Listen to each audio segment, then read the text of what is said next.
everyone, we're okay. I'm not actively bleeding. I'm not actively, I'm okay. We're doing all right. I got this.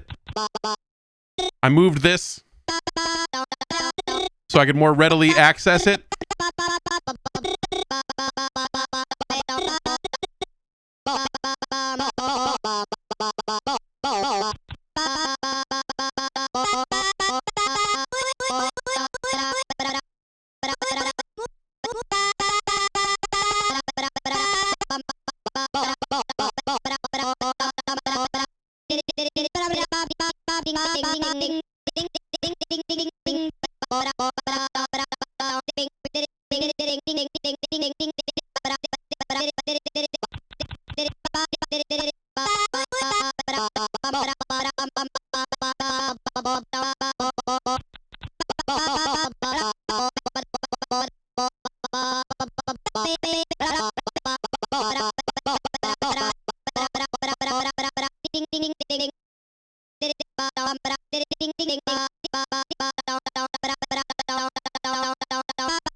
Or I have to hold the button down if I want the full sample on this. I see.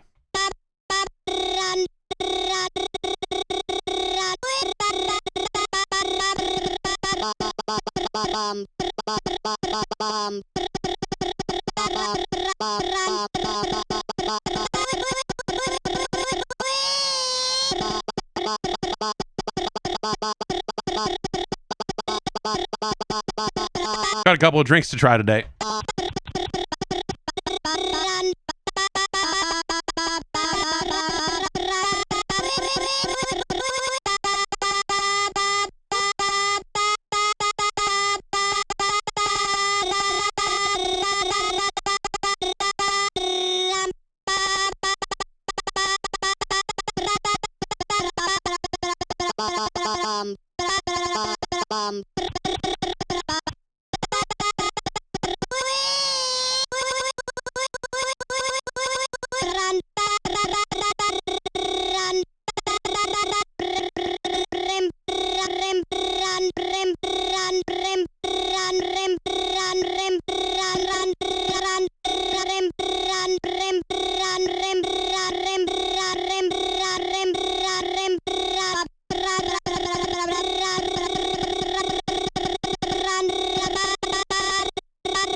Got a great show for you today.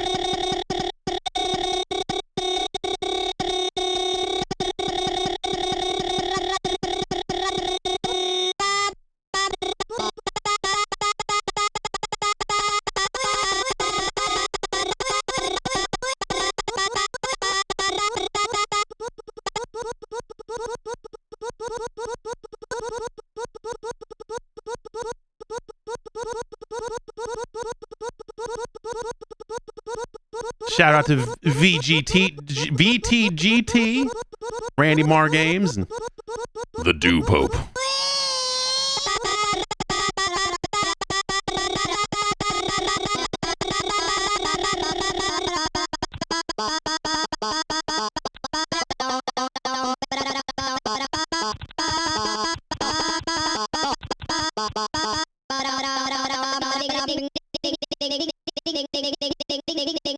Need a longer keyboard so I can access more of the sample at once. These dings are all the way down here. It's another octave lower, you know?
Okay.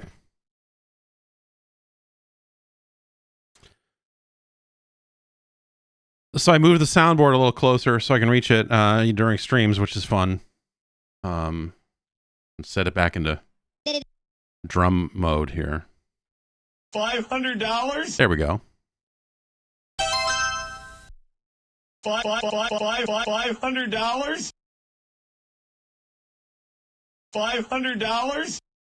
$500? $500?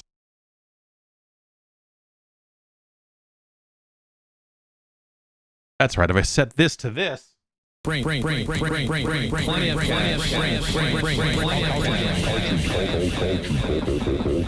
culture jamming. Culture jamming. Welcome to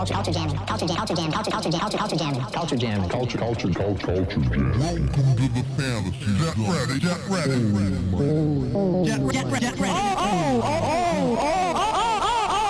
Oh my God.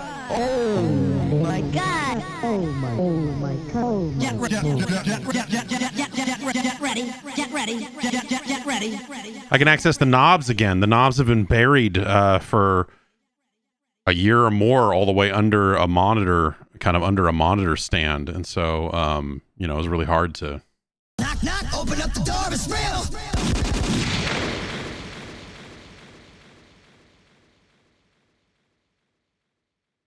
Just set that back to 0. Crime Buster. That's close enough. Close enough for now.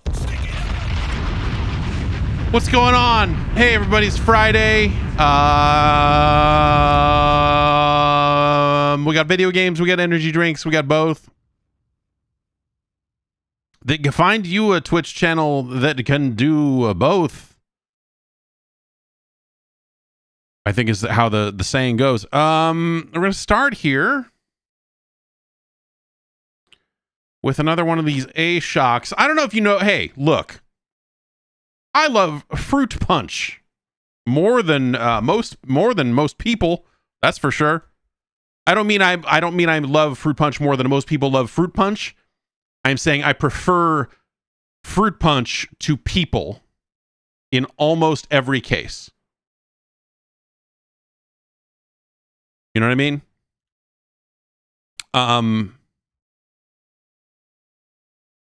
And so I am hoping, the other A shock we had, what was it? It was the energy, the orange freeze did not do well. And so I'm hoping that this will fare better. It's a tropical punch, so it's a tropical can. A little Mickey Mouse. This is like, I feel like Disney should sue. I don't have the autofocus for the one time in my life when it might actually come in handy. This is a very Mickey Mouse looking hand given a Shaka bra kind of, situation here. And I feel like the Disney folks would not be happy with it. It's I'm not a lawyer, but, born and raised in Honolulu, Hawaii, Slick moved to Los Angeles in 1985 at age 19, where he became a driving force in the West Coast's contribution to graffiti worldwide. Slick developed his artistic talents, influenced by his childhood fascination with American and Japanese popular culture. OG_Slick. That's just, they don't even list a service that this is a handle for. It's just at OG_Slick. I assume that means it's probably Twitter and Instagram, but what are you going to do? You're going to need more room for these Mastodon servers. You're not just going to be able to put that. You got to put like, hey, which instance are you using? Where in the Fediverse can I find? Are you on Pixel Fed for pictures and then on mastodon.social for text? Like what are we, how are we splitting it up here? How are we making it happen here? Are you getting enough BCAAs? Let's find out. Let's get our BCAAs of the day right now. Okay. That does not smell like a good fruit punch.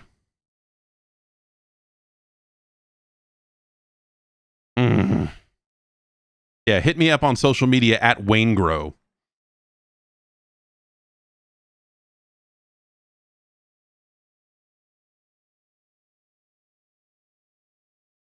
Yeah. Hit me up at Wayne Grow on FetLife.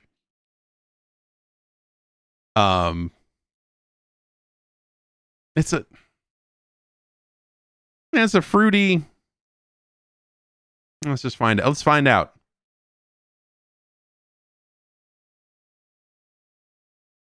Oh no.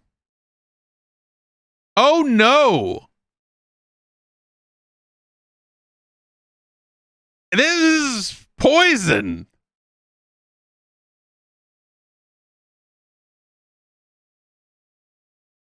Oh man. Oh no. This is like, they took whatever, they figured out what fruits go into a Hawaiian punch and then said, let's use the exact fruit opposite of those to make ours.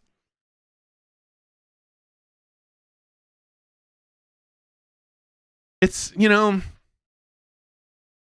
it's almost floral in a way.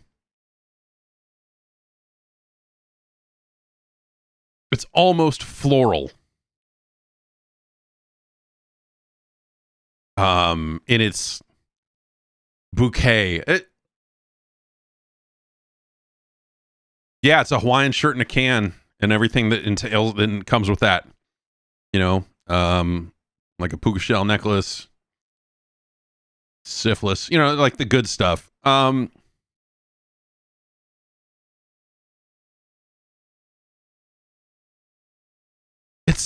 This is not, I mean, it is a mixture of fruit flavors like, you know, and it is it tropical? I guess is the question. It's a, you know, they're billing it as a tropical punch,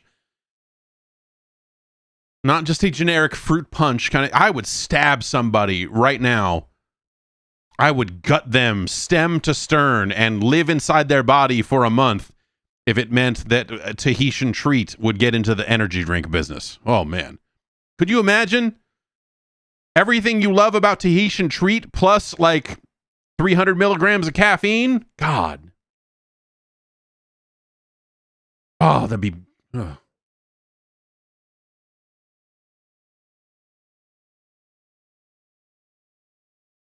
This is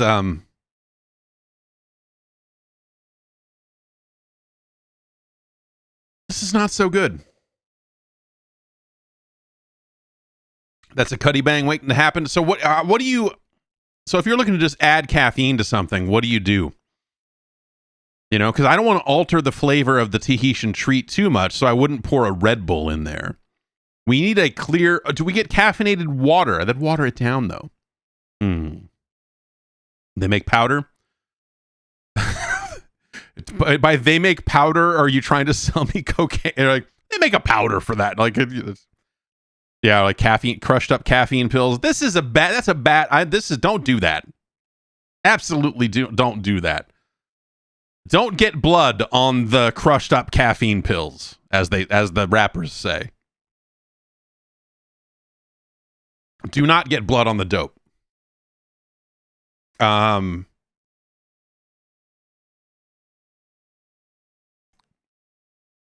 Blah.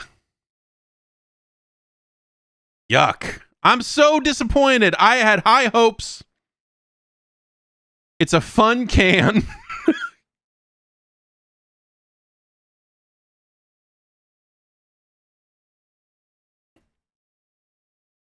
And fruit punch is, you know, I love a fruit punch. Again, fruit punch is the one of humanity's greatest inventions, I think. It's up there. It's penicillin, and then it's fruit punch, and then it's the iPhone, pretty much, right? That's our top three.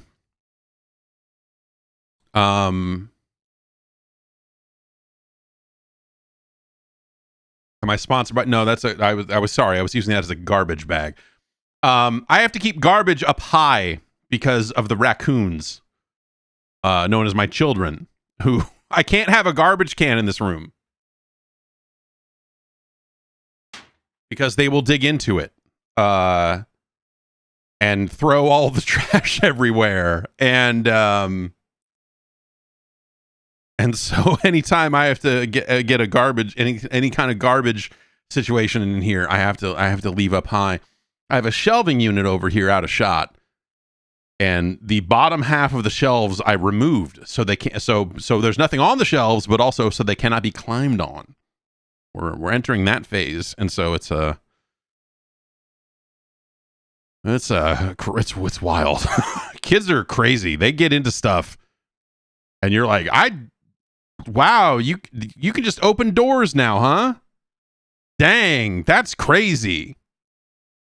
That's absolutely crazy that you have figured out how to open these doors. That's probably not good. Where does this go on the list? This is a bad drink. It is not the worst thing I've ever had, but it is we're going to start pretty low on the list here. I think it is worse than the orange drink was. It's worse than the Alani. Actually. Now that I look at some of the other stuff on this list, would I rather drink another one of these or a Miami Cola? Like, now I'm being faced with the hard decisions. And,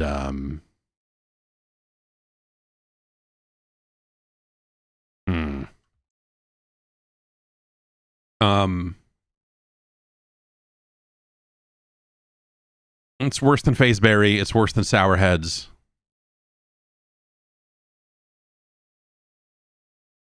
It's worse than Miami Cola. So I think the thing that happened, though, is that now that I'm powering through it, and I'm on the back half of it, it's not as bad as it was at first drink, but no, it's still pretty bad. It's still pretty bad. But is it worse than the chocolate? I'm gonna say it is worse than Miami Cola, but it's hard to be worse than this chocolate bang. It's real hard to be worse than that chocolate bang because that thing was really rotten.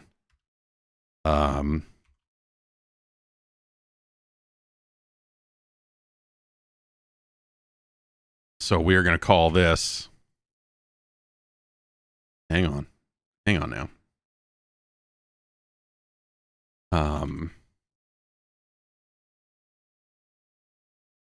Our new number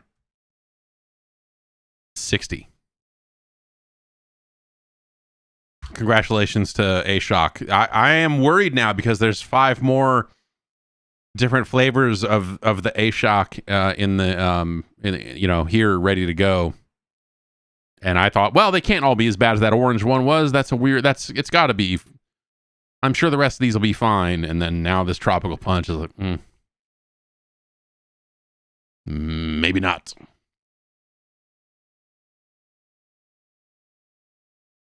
Maybe not.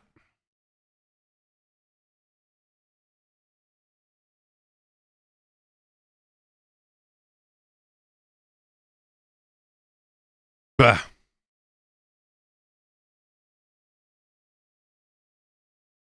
How wide would I say the difference is in quality between a top 10 and a bottom 50?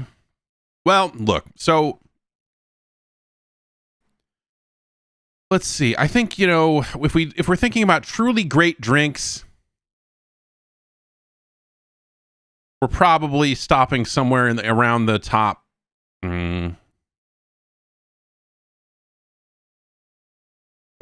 top 20-ish, I would say. I should get more Rain Tropical Storm, honestly. It's been, yeah. Well, whatever. So, because I went to the P.O. Box again. Oh, I went to the P.O. Box again. Hang on.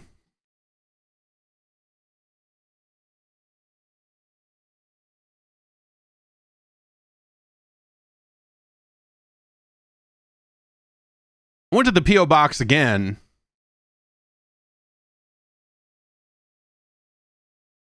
And picked up the rest of this outfit from Super Joe. And there's some other stuff in there. And I came to this realization that, you can see the mountain behind me here, that we've got a lot of energy drinks here. And so that's a good place to be. I need to put the headphones under the hat.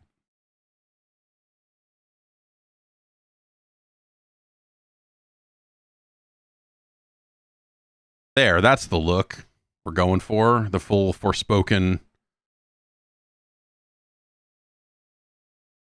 And since you can't really pull it over this and it rides up higher, it gets a little bit more Jamiroquai this way, I think.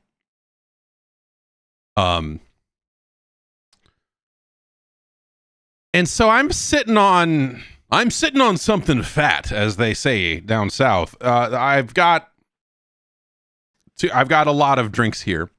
I've got a lot of cases of drinks here, and they're not great. They are not great drinks. In some cases, there's 11 cans of Miami Cola over there, for example. And And yeah, so I was just saying like, oh, I should go get some more Rain Tropical Storm. The answer is no, I shouldn't go get anything because I've got to power through all of these before I can do that. And yeah, so but I did. I'm excited about these. I haven't seen these in a long time because they're Canadian. We have a Canadian Punch Beaver Buzz Energy and an Orange Mango Grizzly Energy, which seems pretty exciting. So yeah, I'm looking forward to checking these out. What do I do with the cases of gross flavors? Do I actually consume them or trash them or give them away? I mean, we're going to find out, right? I mean, I had a case of the Zoa fruit punch, and that was not very good, and I drank the whole case. I look at it this way.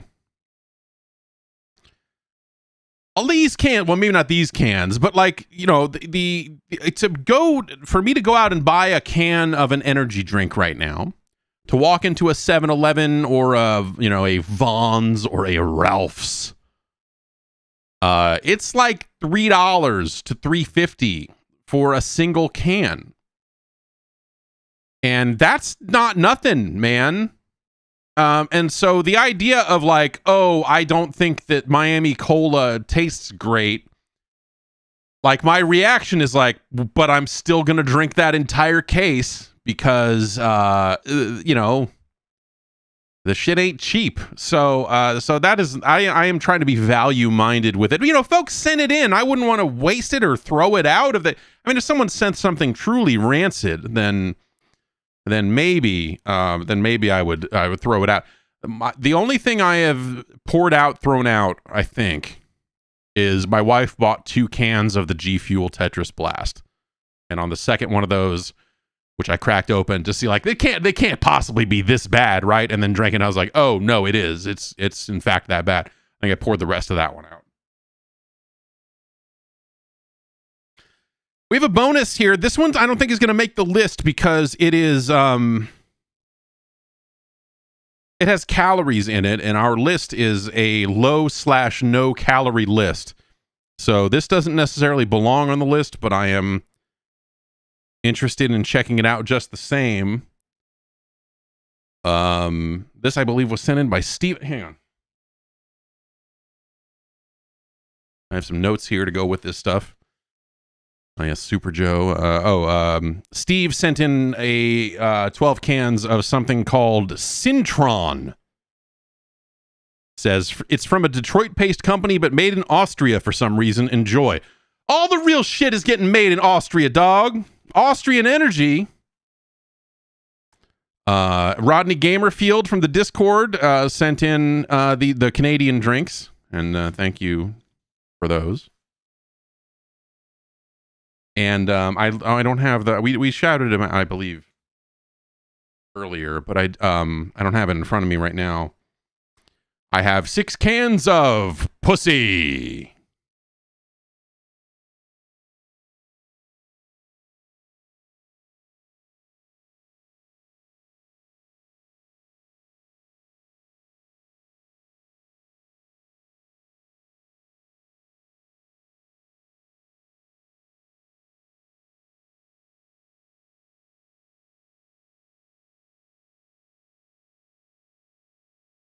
Getting a lot of glare on it. I can't, I'm trying to find a good spot where you can really see.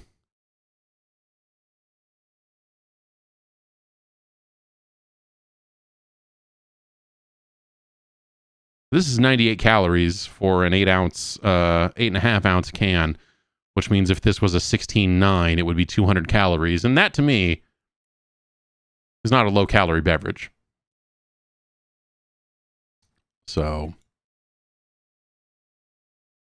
oh, that's my YouTube thumbnail. I don't know. I don't think I could have a YouTube thumbnail that said this on it, right? Wouldn't they be like, no, or just, here, I'll do it like this.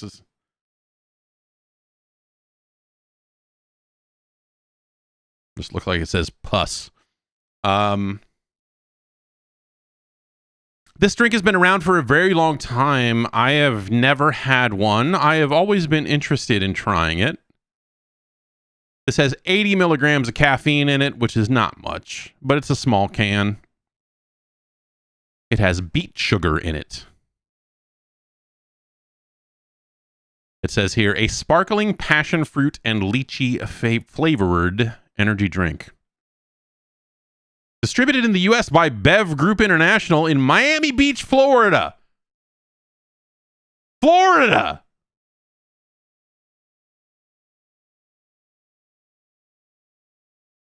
Florida. Credit Pig is out there canning these up. I was trying to make a animated sticker for the Discord with Credit Pig on it, and I couldn't get it down to 512K without really compromising my vision for what it needed to look like. So, this is going to be, the passion fruit. This is going to be a light, sparkling drink for sure. This is kind of, this is like in like an Orangina. No, like actually kind of does smell like an Orangina, weirdly enough. Orangina. Wait a minute.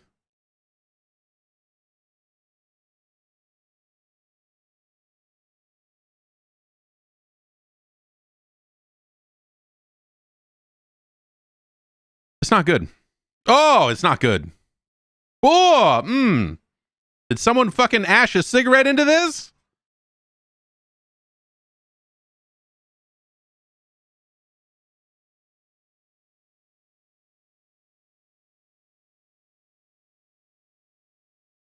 It's like a not an Orangina, it's like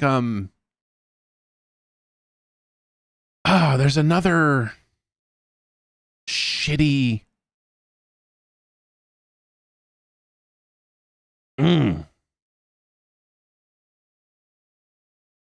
It's like the lightly it's like a Fresca that's gone super bad.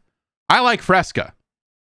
You're not going to find any some anti-Fresca talk around here, but this is like if Agent 47 went up to a fucking open can of Fresca and said like, "We're pouring this, fuck this guy," and poured poison into it.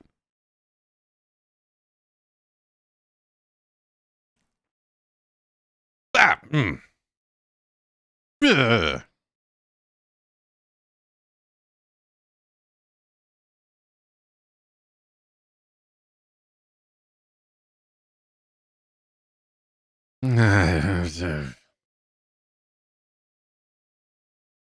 This is no good, guys.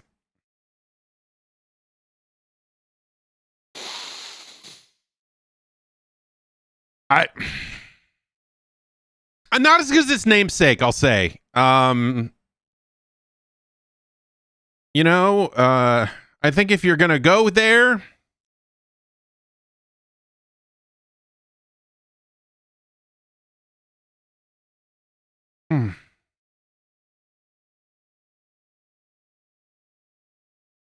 this is truly awful. If this was a 0-calorie drink, this would be.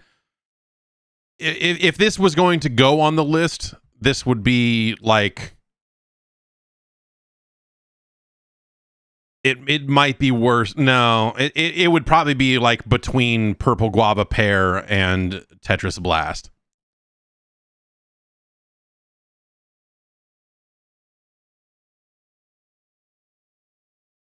Ah!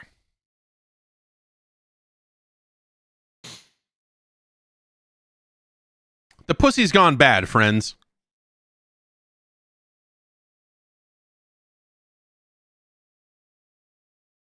Fuck. Yuck. Gross. This is a case where I have 5 more of these. I don't know that I will drink any more of these. I don't think I can.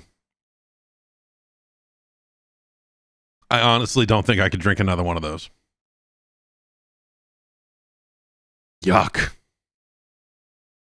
It counts as a negative calorie drink for the amount of energy I expel hating it. Yeah, I don't know.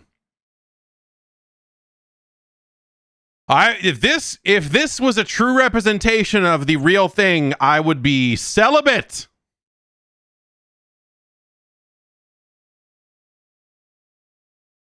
He's sucking off dudes at the gas station. This is fucking terrible. God damn it.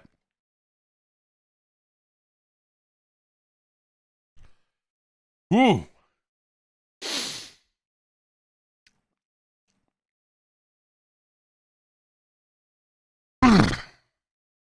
Okay. I feel damp.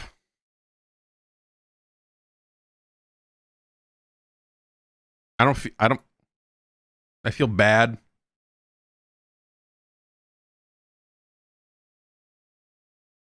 I don't feel good. Thanks to Park Take for gifting out some subs. And to the Tots for some bits.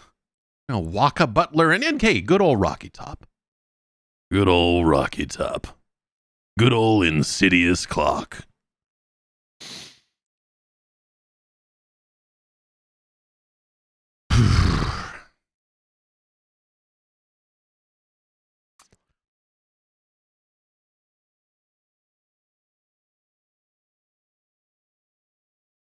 I need to feel better. I need to feel better, and there's only one thing that's going to get me there. Oh, God.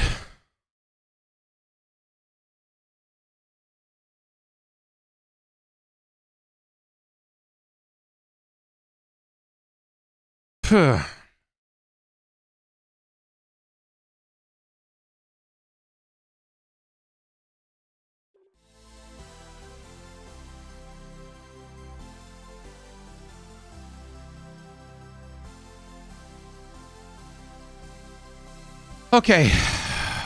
Trackmania is out on Steam now, which is nice.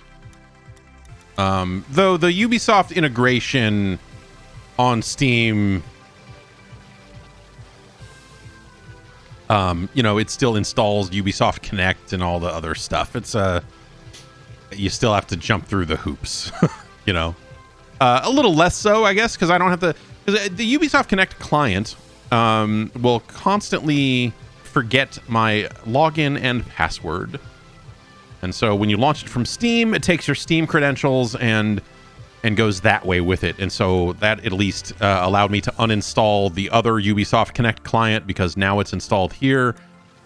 How does it play on Steam Deck? My understanding is that the Ubisoft Connect client is broken on Steam Deck right now, but you might be able to use Proton Experimental to get around that. I have not tried.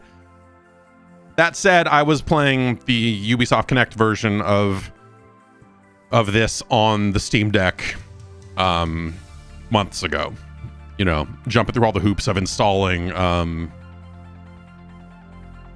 the Ubisoft client separately and all the things you need to run it and so on and so forth.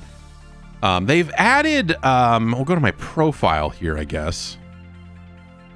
There we go.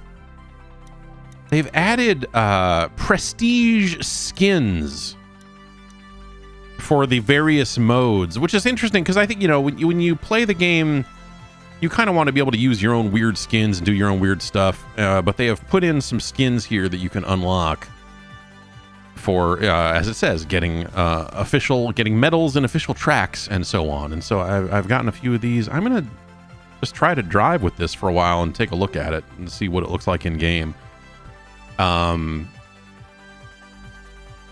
Because I did play a little bit of the campaign last night, and so yeah, this game is free. It's always been free, but if you want to do the thing you want to do with Trackmania, which is play on online servers, I think you need the first tier of access, which is $10 a year. And for that, you get their, you know, they've honestly, you know, the stuff they've been adding to the game, I've not kept up with it like super closely, but every 3 months they start a new campaign, and with every campaign it seems like they're adding new blocks to the game, and with that comes, you know, track creators can use those in their maps in the map editor and everything, and so the I feel like the weird like subscription style thing has actually been working out okay because of that, you know. And you can do the club level, which is the highest. No, that's that we're going. And once you're at the club level, Well, they'll serve you a gin and tonic, I guess. How do I don't want to go to club. I want to go to clubs. Well, whatever. Back. No, that's not. Oh, that we go to clubs here. Yeah. And so, yeah, you can to join and be a part of clubs, which also is what, I think also lets you use custom skins. I believe that stuff is locked at the highest tier. But if you don't want to put skins on your car, but you do want to join online servers, that middle tier seems like it has, most of what you're looking for. So like, it's a little confusing at first, but I think when you break it down and figure out what you're looking for, even at, and I think stuff's on sale right now, so it's like $25 for a year of access or something, and that's, just the number of tracks you will get as part of their quarterly campaigns is pretty good there. Let's try short and, let's try this one.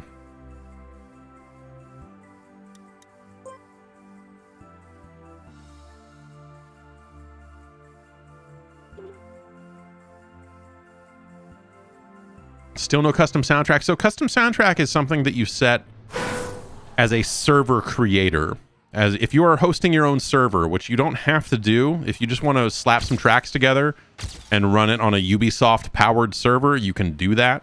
But you don't get all the cool HUD and everything that happens when you are running a truly custom server.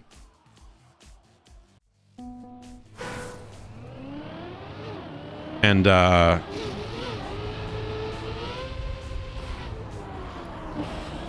that said, when I do connect to some of these custom servers, I don't hear a lot of custom music. So I don't know if people just, aren't doing it for whatever reason. Did I need to go on that loop? I don't think I did. Let's get the GPS and look.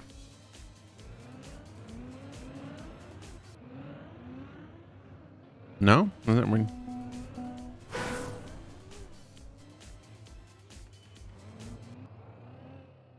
I don't know why it... Okay, well. Maybe I needed to just drive forward, or... It says aborting, like it's aborting the GPS and not... Maybe do I need to drive forward and then stop? Maybe there's just no GPS in it. I don't know. This one appears to be originally made for Trackmania nations and then converted with some kind of conversion tool, which is a neat idea.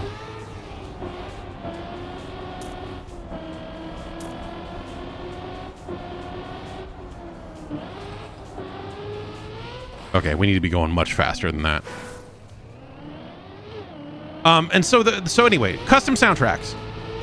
It's a plugin for the server software. And so if you want to run your own server, you have to, configure that all yourself. And then there are plugins for that enable different things, like different HUD elements or, or whatever you're looking for. Different leaderboards. And one of those is music. And to do that, you then have to have that music hosted somewhere in AUG format, of course. And then, it has to be able to handle the bandwidth of every time a player connects, it's going to send that AUG to every single player, which these days is not that big of a deal. So, 3 megs of a song or whatever. Oh, geez. Okay, let's just try to get it clear on this one, even if it's not ideal.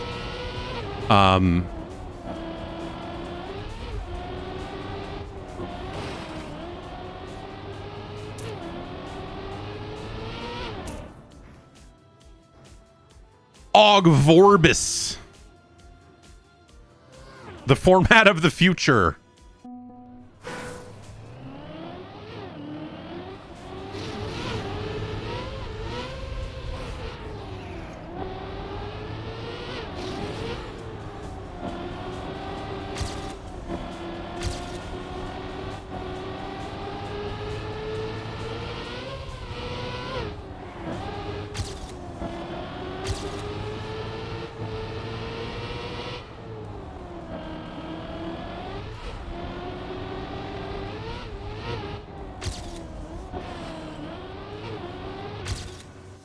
We've shaved 11 seconds off our time. And so, yeah, the kind of the thing you run into then is like, you know, not, you know, you're asking a lot of an individual to then host a server. Redcoin did it for Redcoin did it for a long time. Hosted a nice community server with all of the hot augs.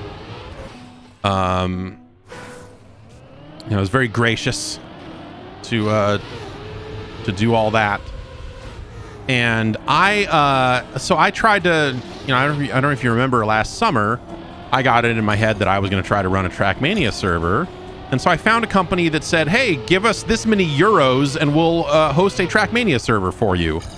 And, you know, you can install your plugins and do all that. You can FTP into this and do this. And I'm like, well, that doesn't seem quite as turnkey as I would like, but let's give it a go. And then that company promptly stole my money. The server didn't work at all. Or rather, it would work, but none of the plugins or any of the other stuff would work. So it's like, could you play Trackmania on it? Yes, but it was the default UI, the default experience, like not at all why you would pay a company to run a fucking Trackmania server. And so they stole my hard-earned euros. And I filed a dispute with the credit card company. And then that never, I should actually check and see what happened there, if that got resolved, because those motherfuckers. Like, they would not respond to support requests, anything. It was disgusting.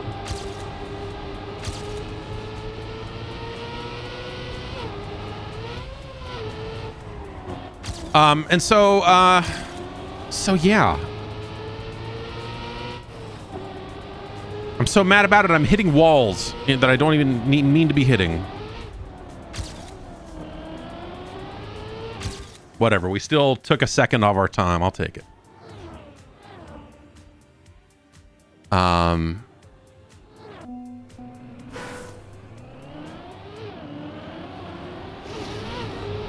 And so I don't know, you know, so I got it in my head and I don't know what to do. This is something that I think is a larger, maybe like a conversation on the Discord later this year.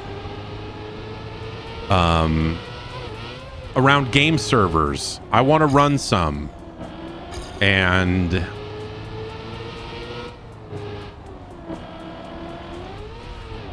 I think it will be summertime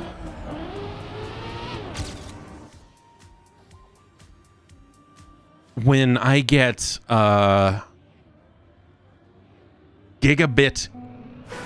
I'm sorry. I am gonna get when they're basically they're running fiber, and so I have already pre-ordered fiber internet.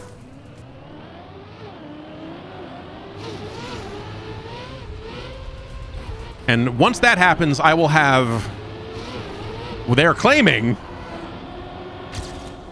5 gigabits up and down. 5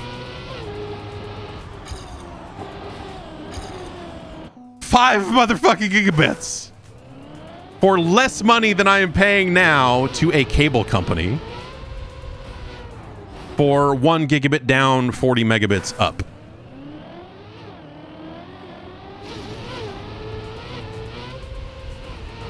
And so,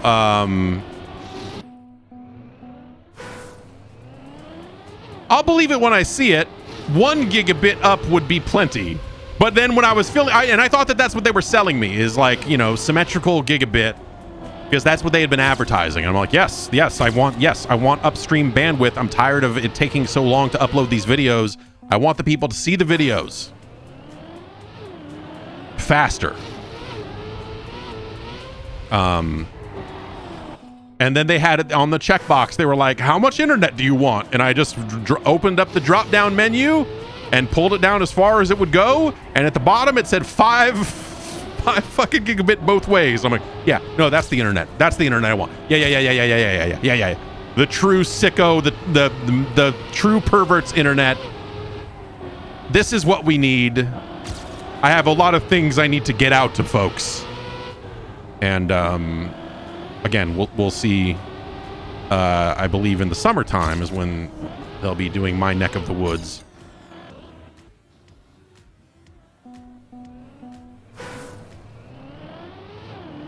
And once that's the case, you know,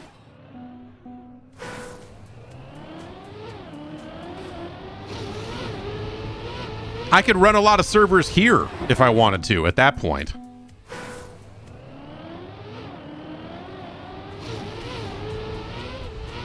And so I don't know. So like I'm saying, you know, this is, you know, would it be easier to go rent a server somewhere else and all that? Maybe, you know, do I need to like, what, like reverse proxy my, you know, what? I don't know. I don't know how any of it works. I don't know how any of it works. I'm serious. I don't, you know, when it comes to hosting servers safely on a network, you know what I mean? Like, I know how to set up a server. I can set up a server, but like, you know, setting it up and being like, hey, don't fucking destroy the rest of my internet.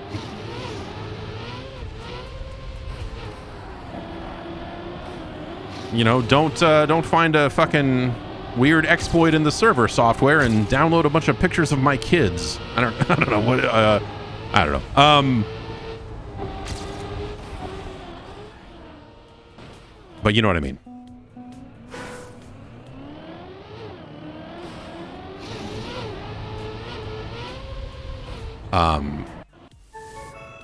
So I'm going to explore that. I think it'd be interesting, but also, yeah, you know, would it be more sensible to just like go rent a server somewhere else? Probably, and we'll see if that ends up being the better solution. Then I will use that bandwidth for my own nefarious needs. And that'll be fine. I'll upload videos quickly. I will download all of it. I will type in wget star and then just sit back and go ha ha ha ha and keep buying hard drives.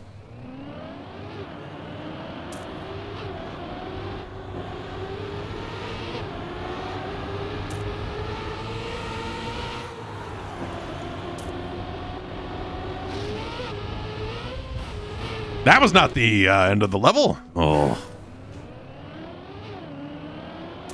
Wait, what are people doing? They're not going that way. I see.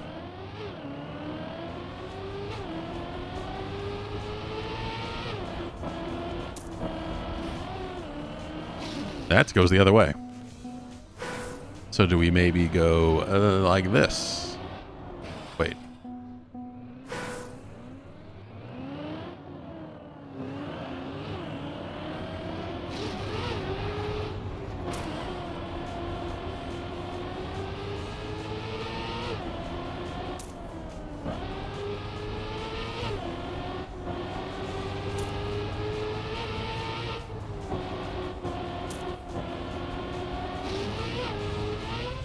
There we go.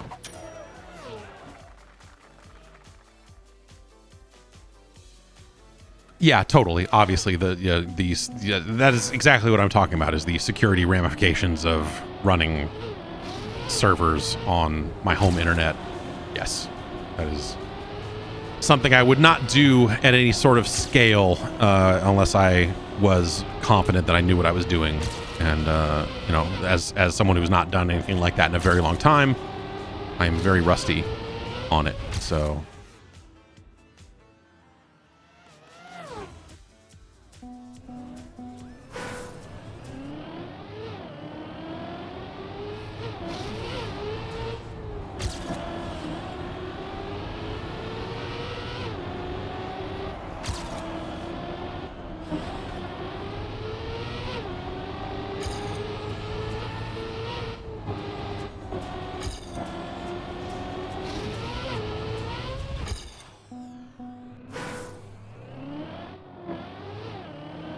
Oops.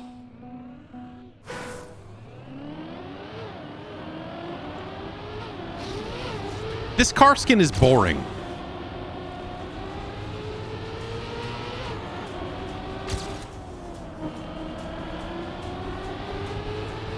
Like, it's cool that they have skins in the game for people, you know, that to unlock, that you can be like, hey, check out this, but like in a game where you can also just set whatever skins you want all the time. Is that something I can do here now? Guess not. I probably have to quit the server to do that, don't I?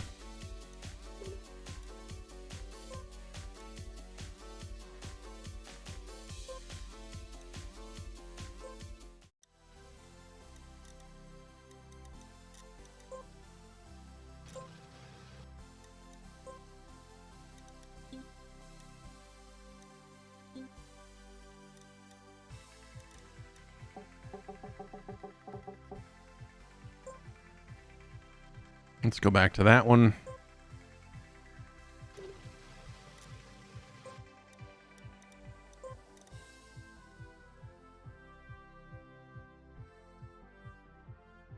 And then this was the one we were on, right? Yeah.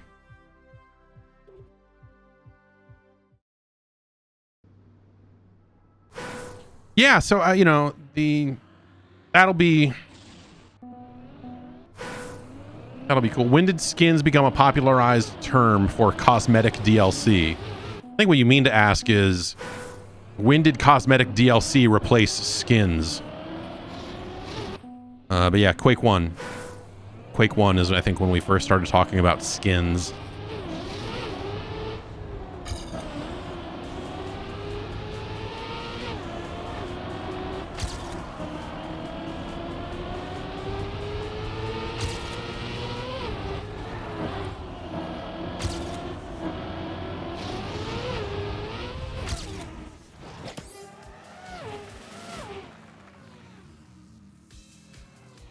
You miss when mutator was the word for difficulty modifiers? That was always just Epic's thing. No one used the term mutator outside of Unreal.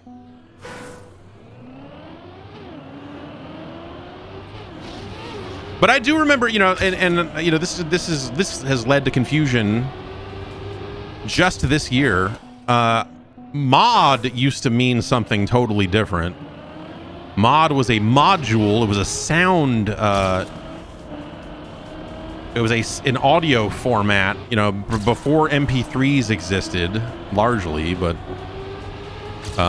for songs and audio made in tracker programs, tracker software. And there's a bunch of different file formats for that, but Mod was always the first one. And then Octamed came out on the Amiga, and so you had Med files.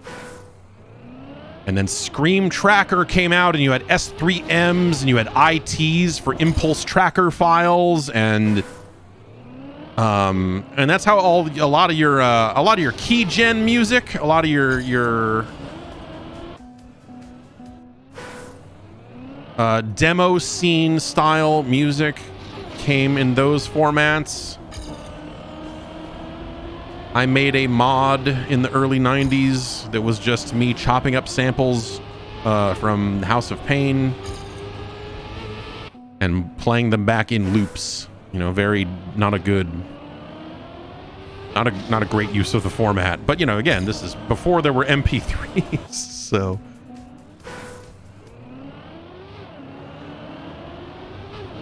On the PC, you had software like Jamp, just another mod player.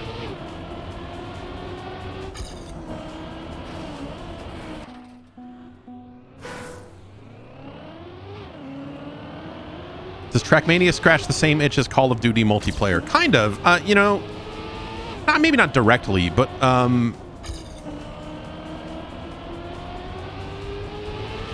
they are both great, like, end of the night, I'm going to go to bed soon, last game of the night kind of things.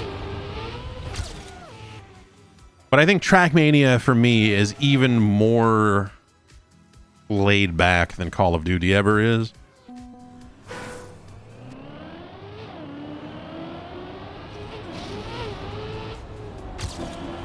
Yeah, hit the wall.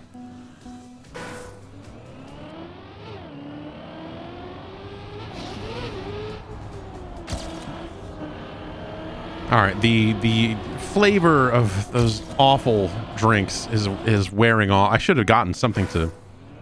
Should have got a literal palate cleanser.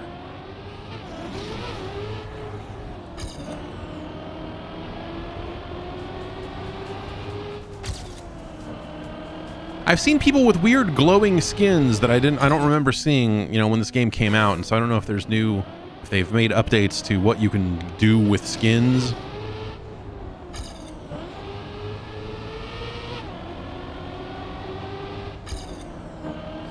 I'm not going to catch myself. Have I ever delved into custom firmware on consoles? I'm doing my PlayStation 3 and 360 soon because the marketplace is constantly being said to be closing. Yes. Yeah. I have a PS3 that's all done up, but I guess, like, it's not the latest stuff, but yeah, I have a slim PS3 Because, you know, at some point I was like, I've got like 5 PS3s here, and I should see what I can do with them. And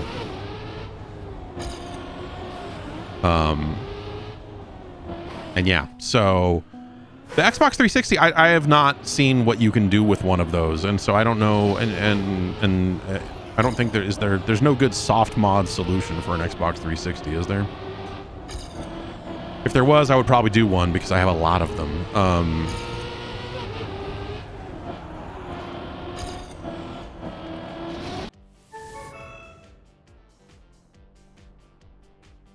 Got to JTAG it? Yeah.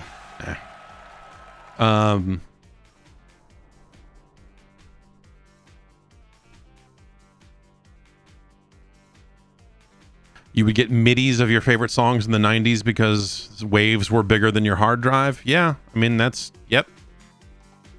I would get SIDs because I was on a Commodore 64. And we would download SIDs. And a lot of people would get... you know, a lot of people would make SID files of popular songs. And you could embed lyrics into them and stuff. And so, like I had a really good Welcome to the Jungle SID. And I would listen to, I would listen to a lot of that stuff then. I'm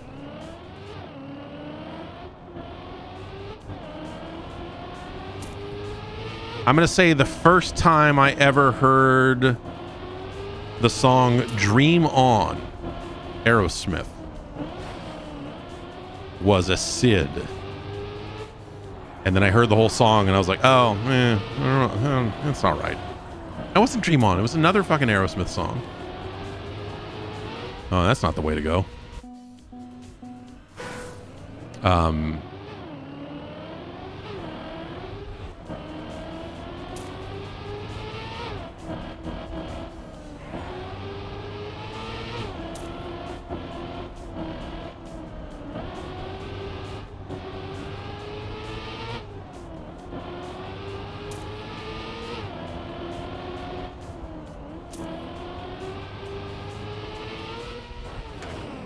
Oops.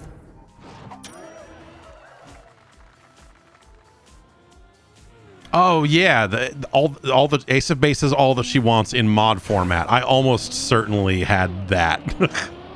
That sounds very familiar when you say it, John. Yeah, like yeah.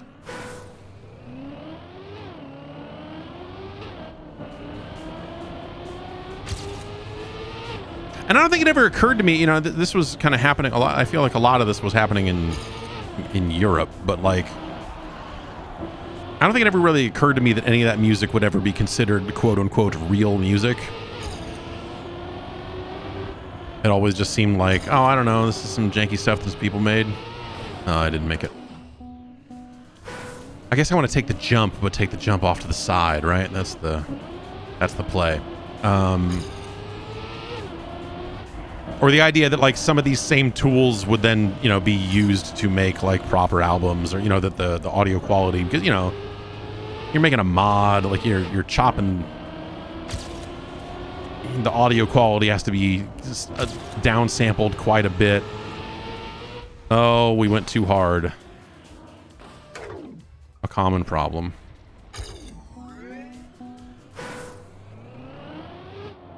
You had no MIDI hardware, so you were listening on the default Microsoft synth. Yeah, I never had external MIDI hardware. So when a friend of mine got the Gravis Ultra sound and it had a wavetable synthesis, like how good the MIDI sounded was really mind-blowing. And then I got an AW32, my Creative Labs, you know, equivalents, or they started having wavetable synthesis of their own. And then suddenly I had some of that as well.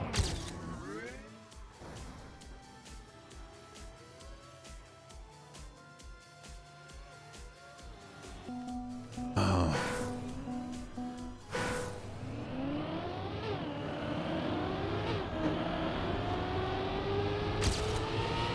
The other thing I'll say is, for having just drank 2 energy drinks, I'm not really feeling it.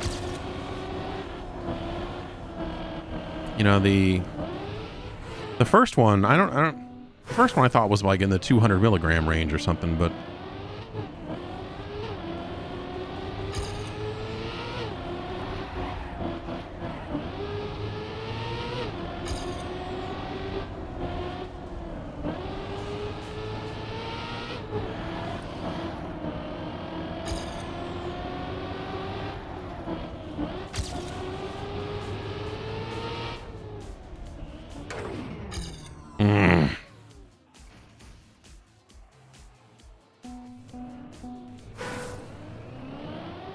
yeah, Rockstar is only like 160. Yeah. The recovery, I think the recoveries are 160, but the regular ones are 200 maybe, or 180. I forget. The recoveries are even less.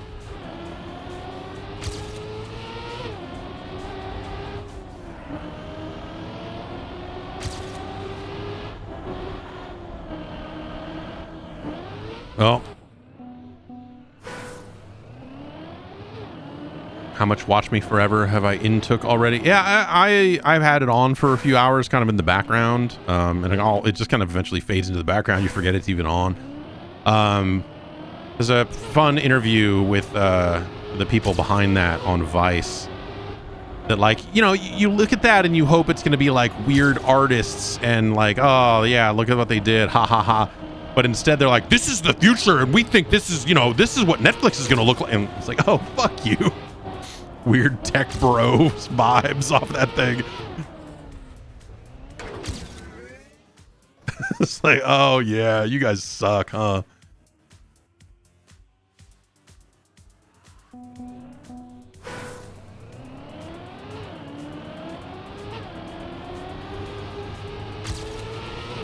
Which, like, I would say that in an interview. I think, honestly, no matter what my actual intentions were with the weird fake Seinfeld thing, I would probably say that in an interview as well.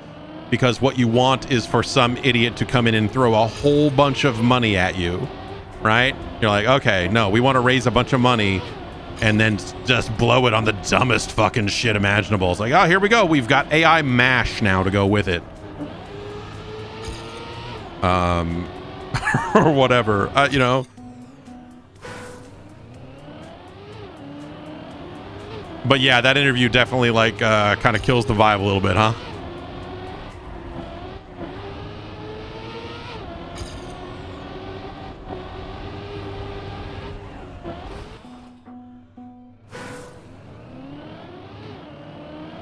Because, like, they're right for the wrong reasons, you know? When you're like, oh, this could be if you look at the numbers on this could be the future of television. It's like, no. Like, okay, yes, but like not for normal people. People are watching it because of how bad it is. If you're telling me like, oh, and the AI is going to get better in such a way that, you know, it'll be better. Like, no one wants it to be fucking better.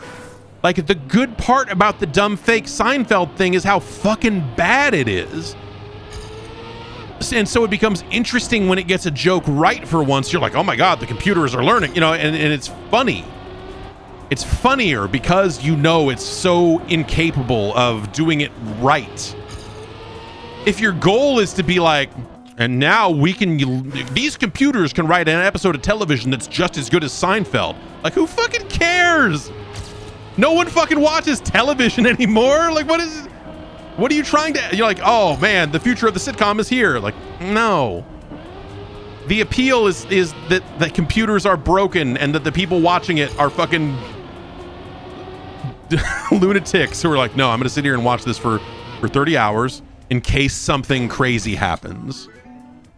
Like, that's the only reason any of that stuff is exciting.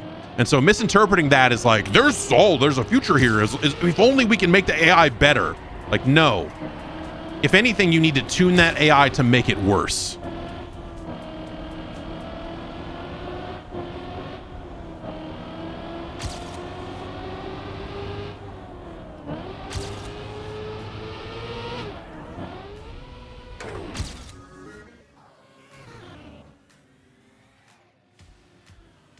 Yes, let fake Seinfeld cuss.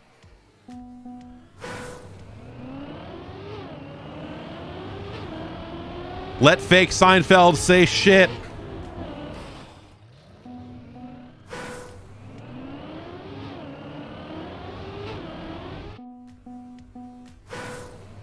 That's where you draw the line. You don't think robots should say fuck?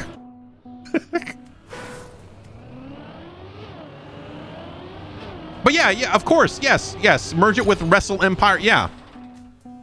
And yes, exactly. From a comedy perspective, it is very interesting to see them almost make jokes. And so occasionally when it gets one that's like, you look at it and go like, huh, that's almost a joke. But then when the joke is like some of the jokes that thing has shat out, you can tell that it's just finding them somewhere. It found it somewhere on the internet, and it's just like, what does the beavers say? The beavers do be saying damn. Like, it goes back to that a lot, right? And that's interesting because you go like, oh, well, how is this AI trained or whatever? But like, when it puts together things that sound like nonsense, and you're like, that's almost a joke. That is where that thing is at its best. Or like the other night, something broke, and instead of character names, it just kept saying the word asterisk. So that's right, asterisk.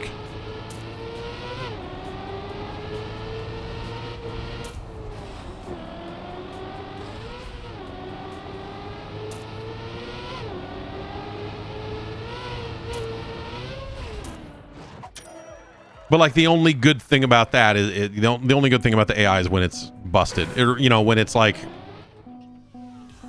inappropriate laugh track, or like when it gets a laugh track right, and you're like, okay, yes, it was telling a joke there. Like, was the joke good? No, but like when it hits upon something that resembles an appropriate structure of a joke, and then it pays it off with the laugh track, it's really good. But also, the best part of that whole thing is the microwave. And then them walking over to the microwave and it just going beep, beep, beep, brrr, way too loud. And yes, Pat, you're exactly right. It wouldn't be fun if it was 10% better. If it was 10% better, it would be 50% worse. And so if their goal is to go like, this is going to be the future of television, and they're going to try to like tweak the AI so that normal people can watch that and go like and watch it like it was a regular show, the whole thing's dead.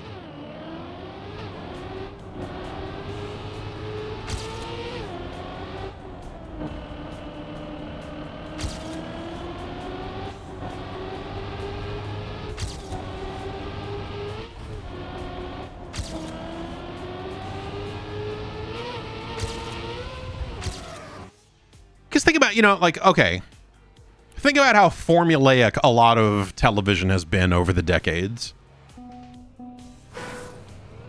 The sitcom format is a formula, right? The idea of a comedic misunderstanding. And how many episodes of television have been devoted to some sort of comedic misunderstanding? Larry on the phone saying, Jack, I got your pot. And someone thinking, oh, Larry's talking about drugs, And so, like getting a robot to figure out that formula and like iterate on it, or like repeat and reassemble aspects of it, is not that interesting. And maybe that's because I have such a low opinion of a lot of television. A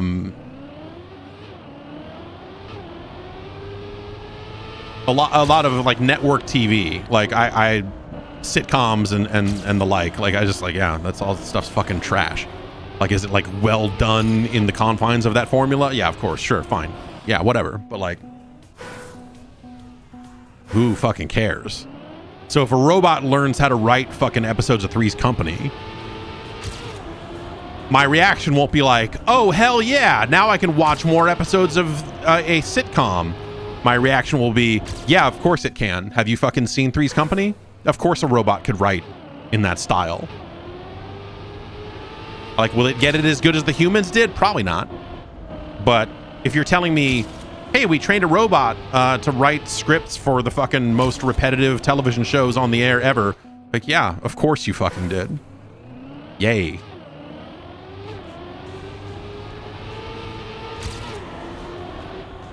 Like, that's not big business. That's a fucking yet another fucking channel on Pluto no one watches.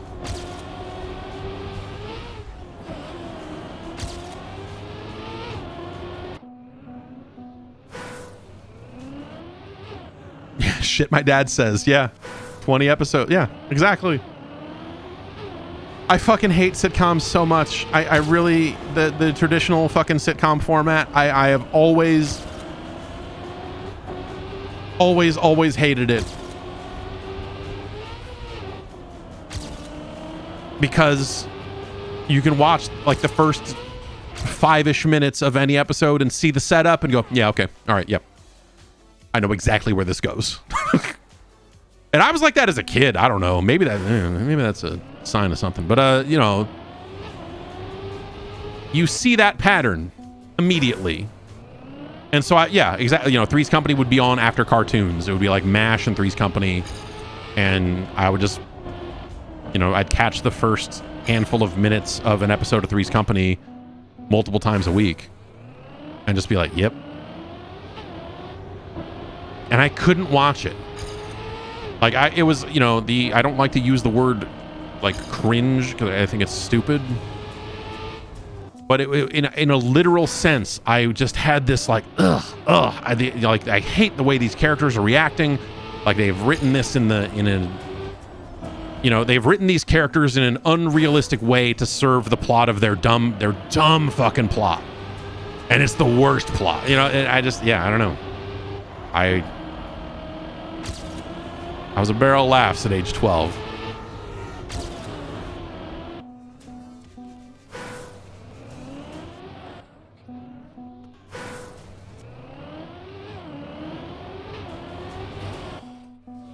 You only watch Mary Hartman? There you go.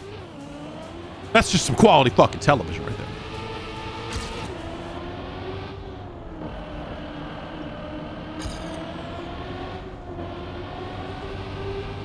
The show I'd actually do, you know, if I had infinite time to just fucking watch a bunch of television, I do wish that I had seen every episode of It's Always Sunny in Philadelphia. Because every time I do see it, I just go, man, these characters are fucking incredible. I just love the way those characters interact and the way they play to the fucking worst, the way they make those characters the absolute worst characters, like maybe in the history of fucking television, is always hysterical to me. And you know, and I've seen probably fewer than 20 episodes of that show, if I had to guess. And there's so many, and they're still making it. And it's like, man, I would love to, yeah, I would love to. And I keep thinking like, oh, one of these days, I'm just going to sit down and start watching that show and watch them all. But I never do. I don't know. It's,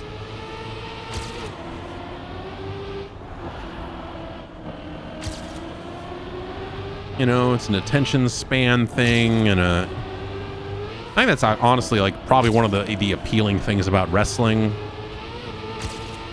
is it's very easy to tune out of wrestling and tune back in over the course of a 15-20 minute match. I'm like, oh, hang on, what's going on over there? Oh, hang on, I got you know, like wrestling can be on and I can have conversations with my wife and then go, hang on a sec there. Hang on. I want to see what match they're setting up, and then watch that for Fernwood Tonight. I really liked Fernwood Tonight when it was on Nick at Night when I was a kid. And I was already in reruns. I'm not that old.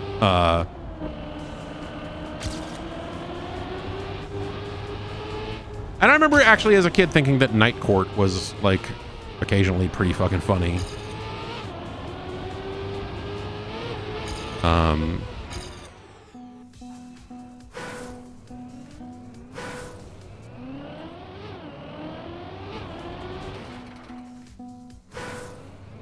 And that's why like the idea of a new Night Court is like so bizarre.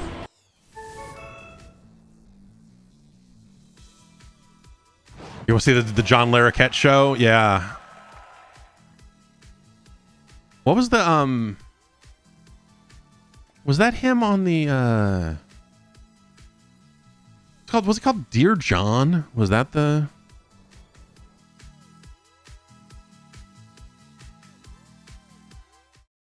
other show he did? That was him, right? That was not him. Okay. Who the fuck was in Dear John? Judd Hirsch, right? Right. What about 24 Hours of Ridiculousness? Nah, man. I'd rather fucking claw my fucking eyes out.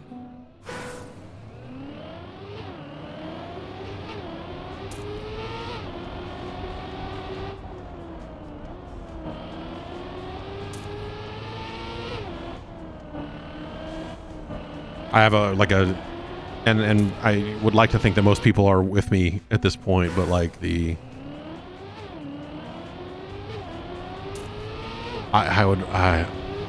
reality television, any flavor of it, just the fucking worst, man. Like, what's happening on Survivor this season? Like, I don't fucking care. I can't. I watched the first season of the first 2 seasons. Maybe the first 3-ish of The Real World. And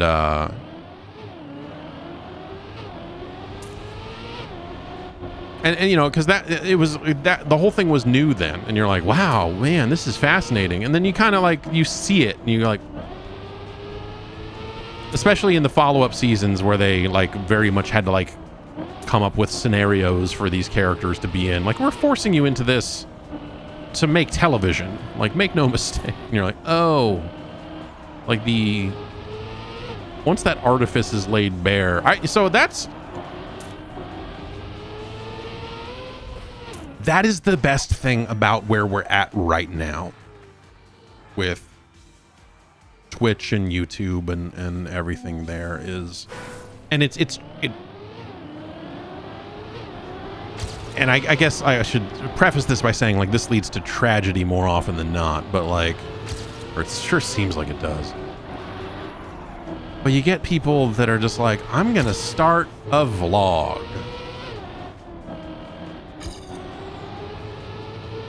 And then they just kind of lay it all bare. And the tragedy is that you have a lot of people that were raised on reality television that are then like, you start to feel like they are deliberately putting themselves into fucked up situations for the, you know, for the gram, if you will. You're like, what is happening? Why? What?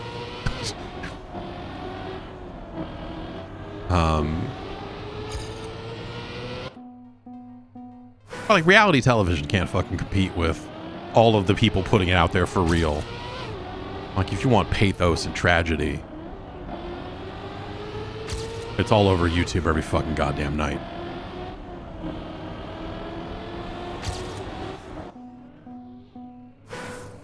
You once saw a dude who was doing bong hits before court?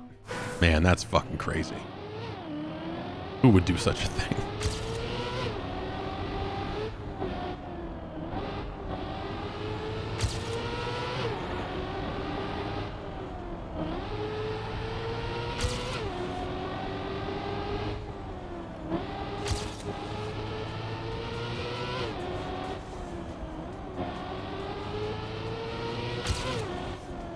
All right, improving our time. Improving our time. Oh, I cut. Ah! Gotta hit the left side of that.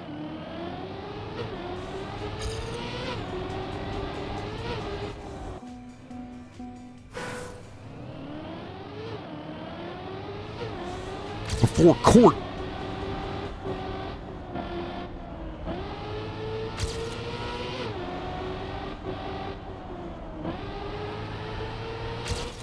Like the competitive eater, and this is not the same thing. This is not the pathos I'm talking about. But that Badlands Chugs guy, it just, he's got a big glass boot and he'll put like fucking, I don't know. We put all 5 of the new Mountain Dew flavors into this big boot and drank it all. You're like, why? Yes, do it, but don't. Oh my God.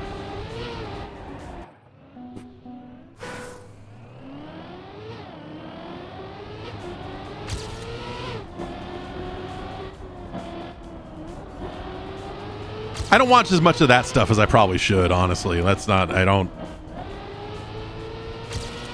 There are very few channels out there that I'm like, you watched him chug a huge boot full of Hormel chili and it was life-changing. Jesus, that boot is big. That's a lot of fucking chili. No one should do that. What? Like, good.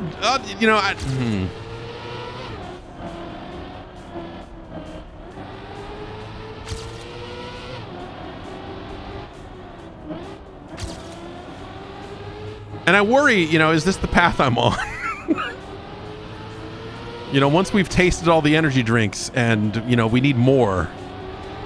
I gotta ramp it up. I gotta take things up a notch.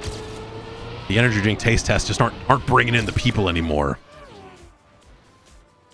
We gotta drink 2 at the same time. We'll get one of those fucking beer hats and we'll put 2 energy drinks in there. And then, how long until I am pouring a Red Bull into a can of chili and pouring it all into a boot and saying, this is my new energy chili? How long until I have a ghost kitchen serving chili with 300 milligrams of caffeine in it? Can we make that happen?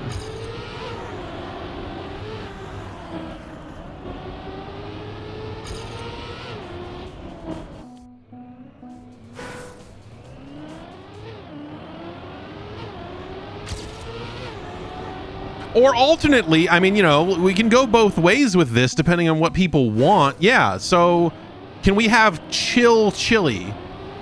Can we put a bunch of CBD oil into a can of chili and then be like, this chili is going to help you chill. You're really going to vibe out with our chili.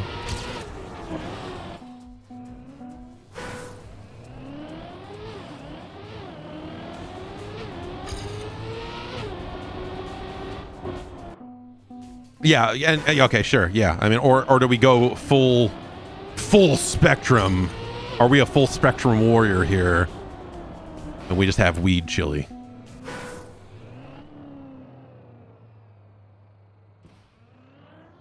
Hi. My wife and daughter are home. They're looking at this hat through the window.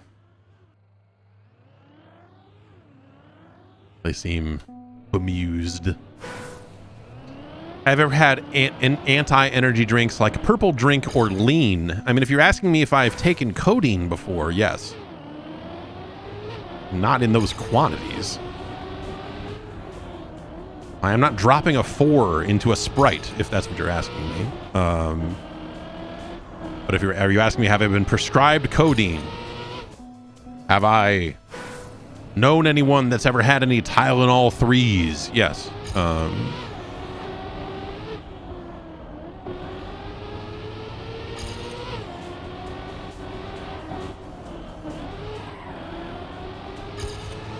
But no, I know there's even Bang, I think, makes a drink that is supposed to be like a relaxing drink, and people have made different ones of those for years, and I don't know. They never seemed like they... I remember one time I drank something, this was years ago, some kind of drink that was like, it's a relaxing, it's going to relax. I don't even know what they put. I think it was just like, it's hibiscus and melatonin, like serving people melatonin drinks at a 7-Eleven and then get behind the wheel real smart. But I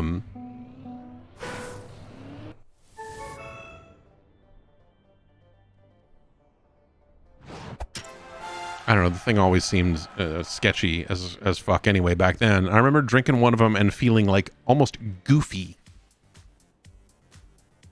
like silly, like, and it's probably just a placebo effect or something, but it was like not entirely unlike being drunk.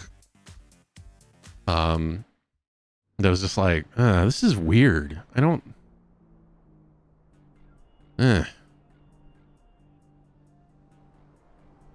like you were sleep deprived. Yeah, maybe a little bit. I don't know.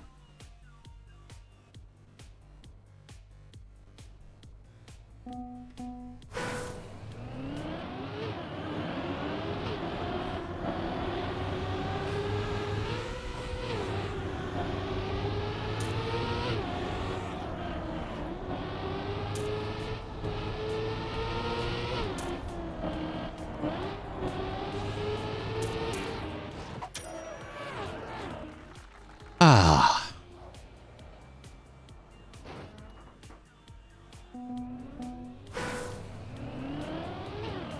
And then these weed drinks, I don't know. Sometimes I will admit that I am like ever so slightly curious about this new weird world we live in where weed is legal and they're just putting it into stuff.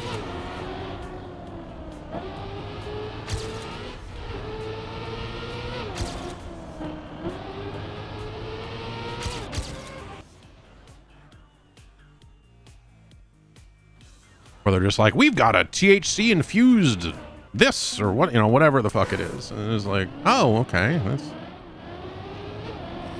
What is that going to do to me? What are you actually selling here? Because you're not saying what, you're just like, it's got weed in it. And you're like, okay, am I going to relax? Am I going to laugh a bunch? Is it going to be it's really chill kind of, it's more of a body high than it's real kind of, you really kind of feel, it's really good. It's good if you want to be like creative, bro. Is it like that? Like, I don't fucking want any of that fucking shit.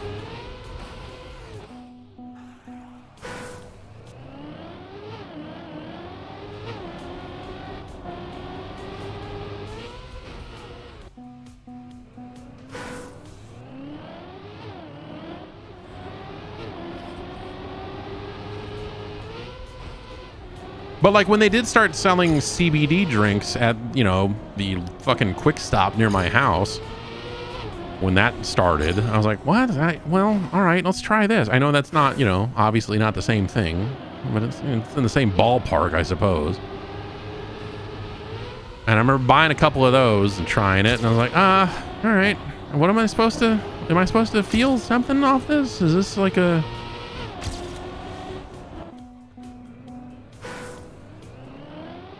I think CBD is interesting, like, but also sometimes it feels like it is maybe a little oversold. Yeah, you still, I'm with you. I still can't tell if CBD is snake oil or not also. I got some because we were doing podcast ads, and I got a bunch from whatever company was advertising on the podcast, and I was like, well, all right, check this shit out. And at the time I was incredibly stressed out. My wife was pregnant with her first kid, and it was all, I was having trouble sleeping. There was just, there was just a lot going on, right? And it was like, that was all happening, and even in 2019, there were signs of like, I'm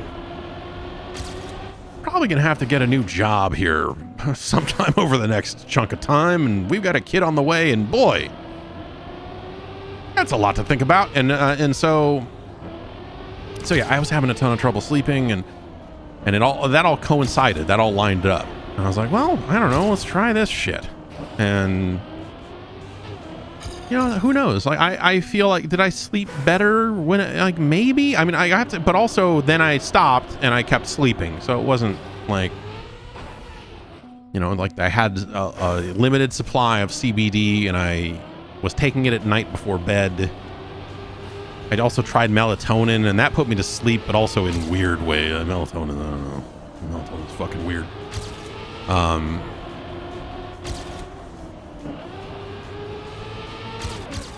And so it becomes like, well, did the CBD help me sleep? Like, I suppose it did. Did it help me sleep by being a placebo that made me think, oh, I took the stuff that makes me sleep and now I'm going to sleep? Who knows? The human brain is a fucking nightmare.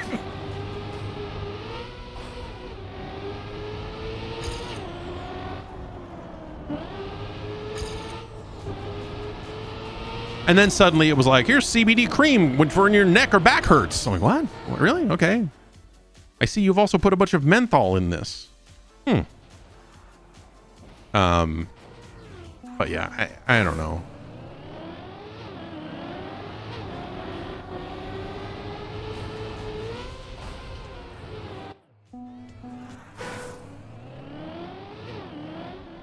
If I have sleep trouble, maybe it's the energy drinks.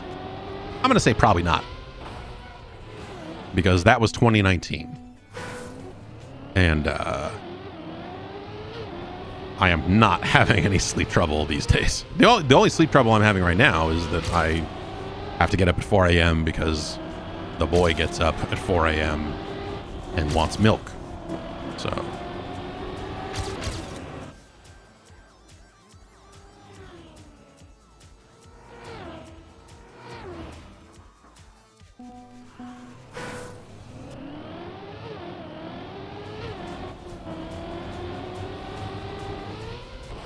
oh, boom.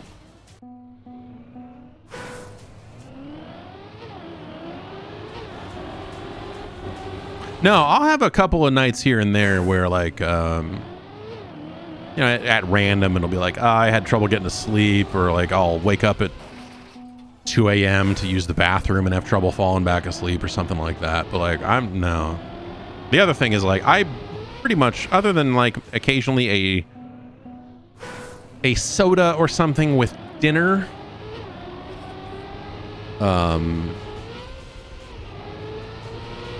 this here energy drink I have in the morning is pretty much the only caffeine I have all day. Like, I'm not, in rare circumstances, there will come like a 2 p.m. that I'll be like, I'm gonna fucking die. Okay, I'm just gonna pass out right here. I don't know why I'm so tired, but and I'll have a second energy drink in the day. But for the most part, I treat it like it's morning coffee. Kind of start my day or near the start of the day after breakfast. In this 10 a.m. window, yes, the 2:30 feeling, in that window, have an energy drink in the morning, and then that's about it.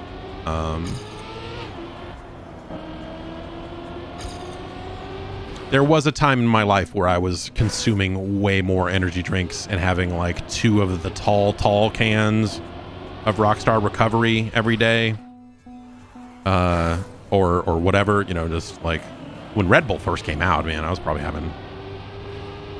would have 2 or 3 Red Bulls a day, or just like something dumb like that. But it's just like I don't need that anymore. Like I said, occasionally I'll hit upon an afternoon where I just get weird tired. But that's pretty rare.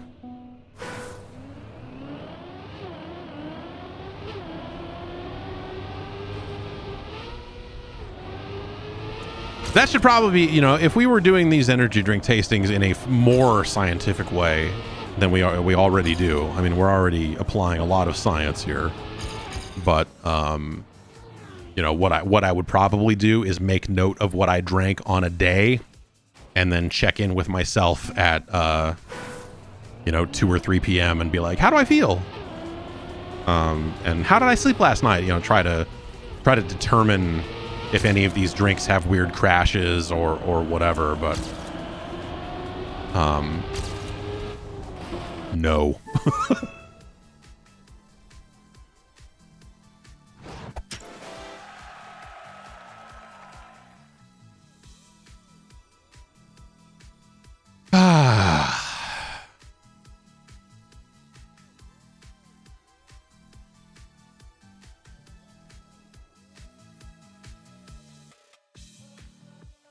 When you had your daughter, you bought a PS4, you were feeding her every 2 hours at night, you'd play a little PS4, sleep a little, or watch The World at War on YouTube.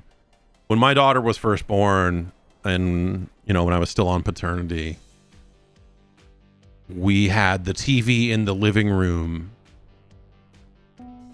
just running QVC 24/7.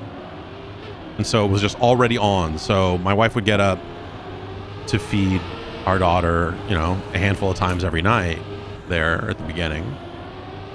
And we just had QVC on. I a lot of times, at least for a while there, I would get up with her.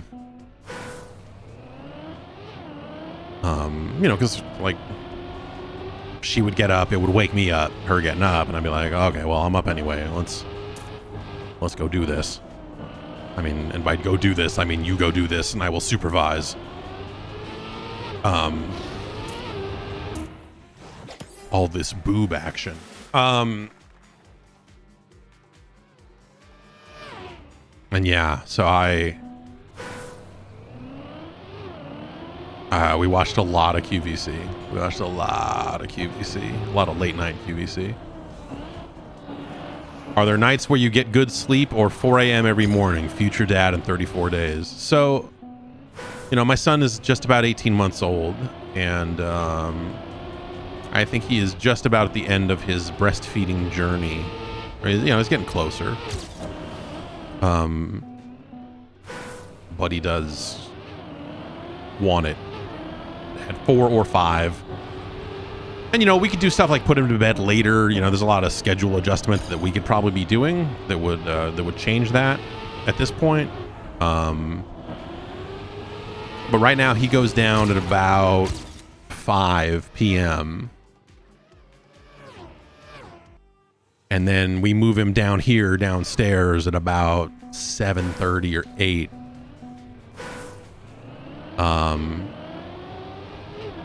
And then he sleeps all the way through till 4:30. This morning it was 6. But yeah, so he's becoming a little more erratic, in that sometimes he will sleep in a little bit later, which is pretty fucking awesome when he does. But no, the adjustment I made is I try to go to sleep about 10 o'clock.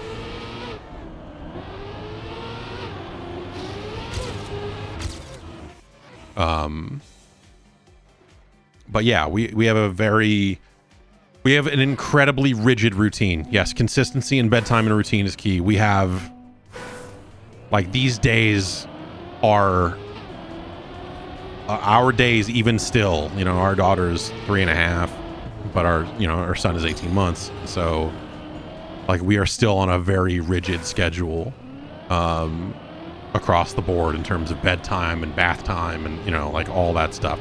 It'll shift 15, 20 minutes one way or the other. Sometimes you're like, oh, like sometimes shit happens, right? What time does he wake up? So he'll wake up about, yeah, like I said, most mornings it's about 4:20.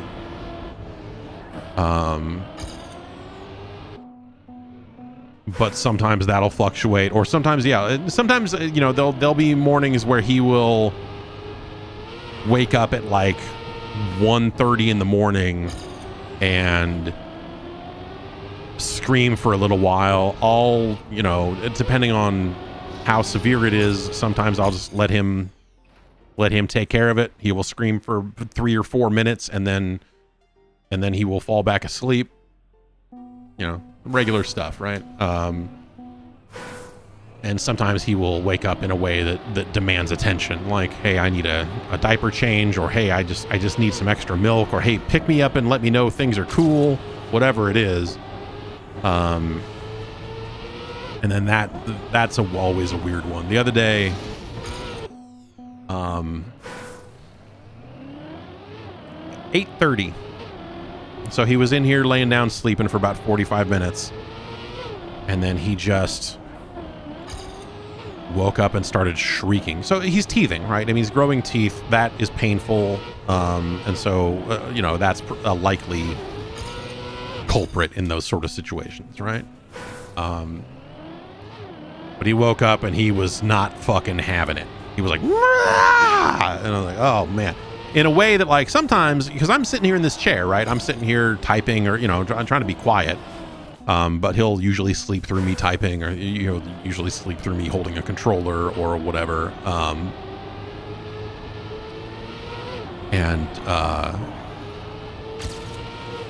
We want to move him to his own room soon, but his room is right next to my daughter's room. And so if he wakes up and starts screaming, it's going to wake her up. And then that's a chain reaction of fucked up scenarios that we're looking to avoid. And so we haven't done that yet. We haven't moved him up to his own room. And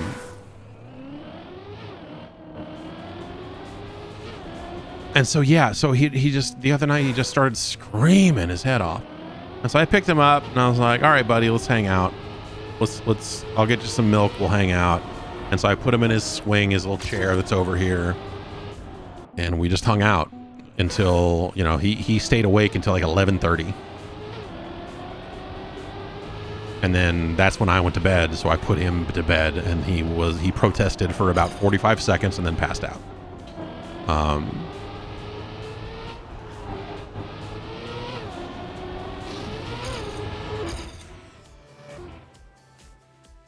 And yeah, it's and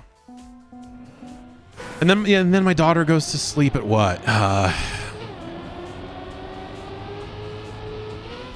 Right around 6, I guess, maybe like a 5:45, but somewhere in that realm, depending on how long bath time takes and stuff. And then she sleeps until 6:30 in the morning. And they have been really good at sleeping through the night. From an early age, which I'm told is not the norm. And it's great to have kids that sleep at night. I'm glad that, like right now, like I said, the only time I'm usually waking up is when he does get up at 4. And sometimes after that 4:30 feeding, sometimes he'll go back to sleep for a little bit, but lately he has not been. And so I've been getting up at 4:30 and sometimes staying awake, which is less than ideal, but it's just where we're at right now. He's teething. He's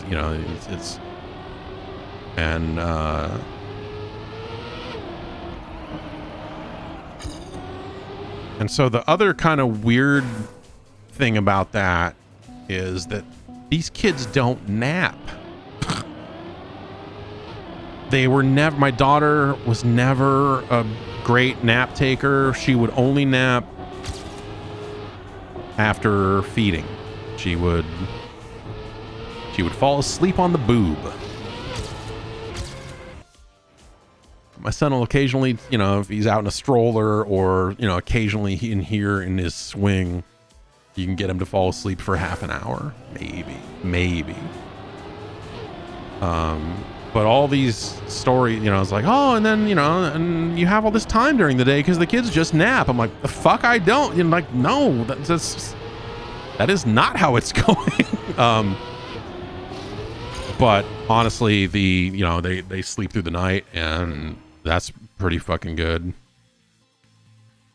Yeah, yes. The best advice to new parents from Accolade, the Bubsy people in the chat is, if it's working for your family, keep doing that and just take note and disregard options when people insist on the best methods. Yeah. There is definitely an aspect of it that's like, if it's working for you, then it's working. For sure.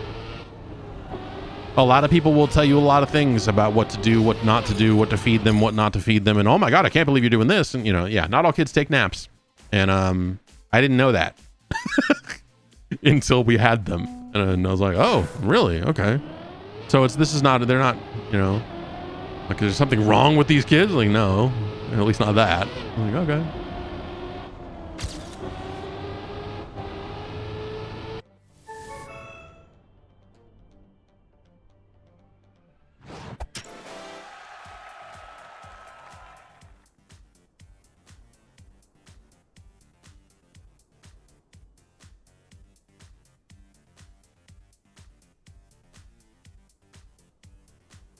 I don't. You don't nap. I cannot take naps.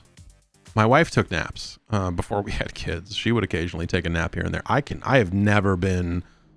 When I take a nap, if I fall asleep during the day, when I wake up, I feel hot and sticky, just gross. And it was like, what happened? Where am I? Oh God. Like, it's the worst feeling. It's the worst feeling. I hate napping.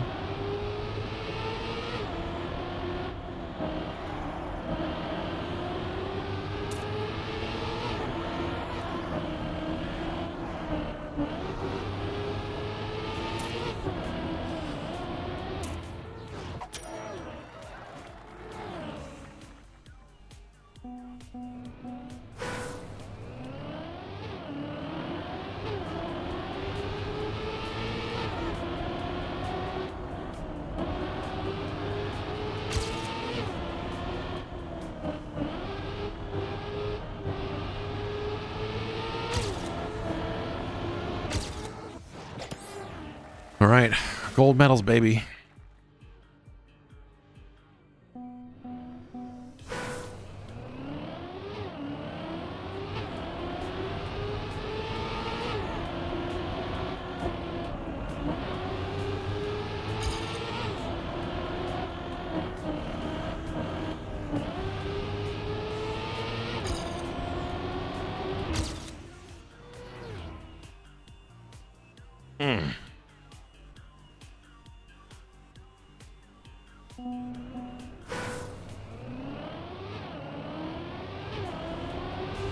But yeah, you know, there's a lot of stuff about, like, you know, obviously like screen time and, you know, hey, are you letting your kid near a television? And, you know,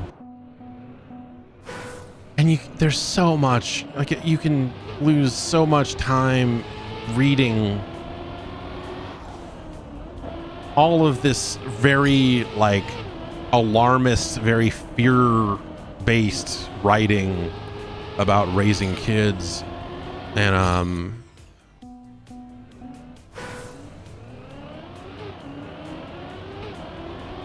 it's fucked. I don't know. There's, you know, you can find, you start Googling stuff, and it's the same as like any kind of health thing, but like health stuff for kids is like doubly so. You'd find all sorts of, like, don't do this. Don't do this. Make sure you do this. Make sure you don't do this. And some of it's study based and some of it's not. And it's hard to get a sense of like, well, what should I be doing? Like, you know, and you know, it's like, you shouldn't let them see any screen unless it's a video chat until they're 18 months old. Like, what? That seems highly specific.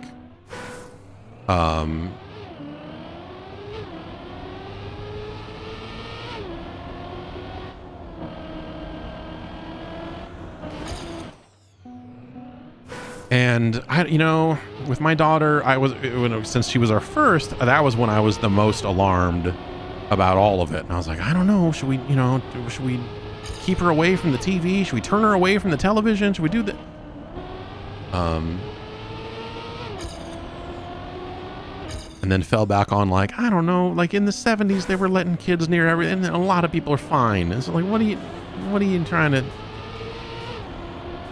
Like, yeah, I guess you're right. And she's scary smart. She picks up stuff really quick.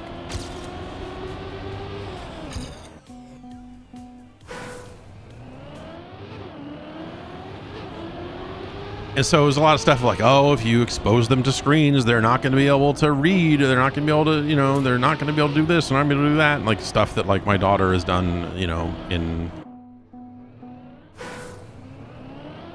you know, faster than expected in a lot of cases. And 3-year-olds are too smart in your opinion? Yeah, totally. Yeah, she is at an age where she is starting to outsmart us on a lot of things. When it comes to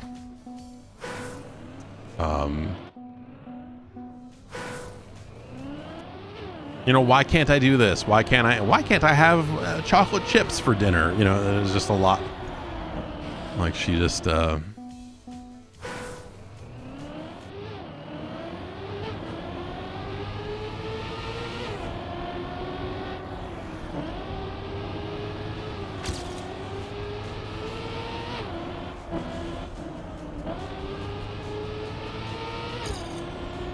man, I looked at chat.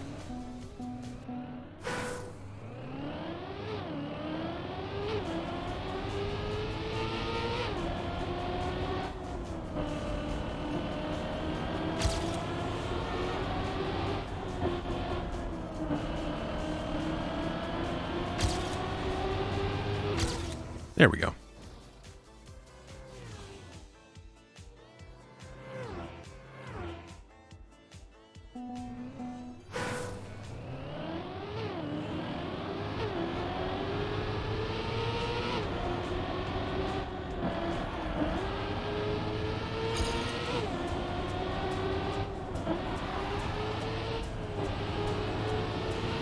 Nah.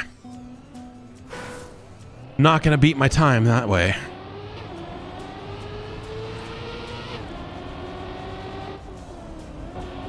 Not gonna beat my time that way either.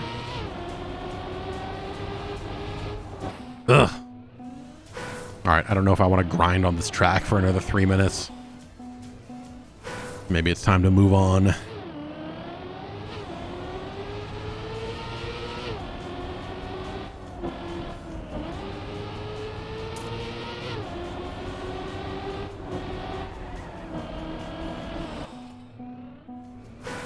Are there any new Trackmania games in development? I doubt it.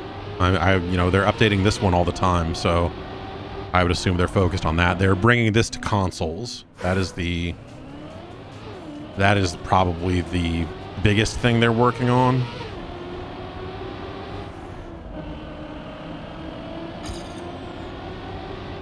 Oh. But no, this one seems to be working for them. I don't know. I don't have a sense of like the player base and you know, how all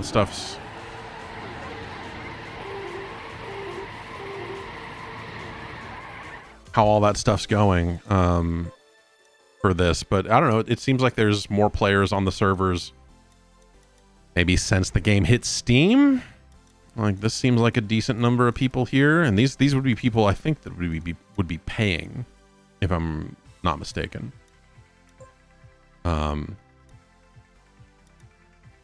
They added this royal mode, and I don't know, these other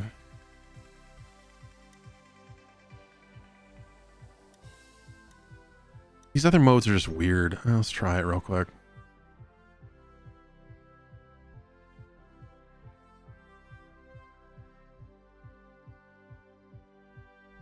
You buy the game, but you can't make yourself subscribe. You know, the way I play Trackmania is like so streaky. Like, it's very much play it for 6 months and then drop it for a year and a half, or, you know, or whatever. Not quite those long of times on either end, but, you know, it's a lot of come and go in a way that, like, I could see signing up for a year, playing a lot of it, and then at the end of that year being like, eh, and then, you know, 6 months later being like, I want to play some Trackmania, and then signing back up for another year, you know, like, here's another $10. And like, the number of tracks and stuff they've added to the offline component of the game, it's a ton, you know? So it's hard to get mad at the structure of this stuff. Especially, I think, you know, maybe it's just on sale right now, but like when I was looking at, because you can buy like a 3-year pass for the club tier for, I want to say it was like $45. I'm like, yeah. And then in 3 years decide like, hey, how much more Trackmania do I want or need? I think it's...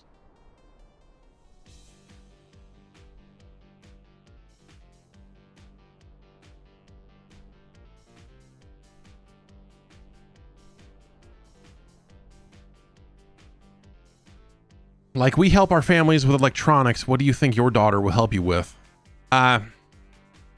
Scavenging for tin cans in the wasteland. I don't know. We'll see what happens.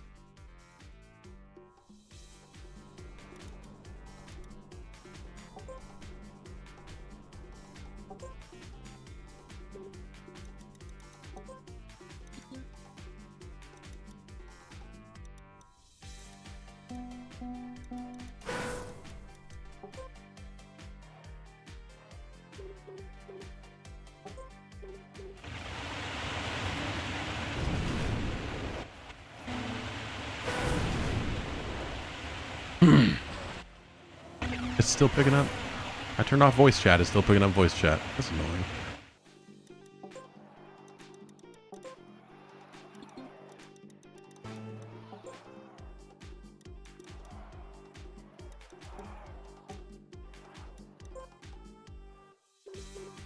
How's that? There we go.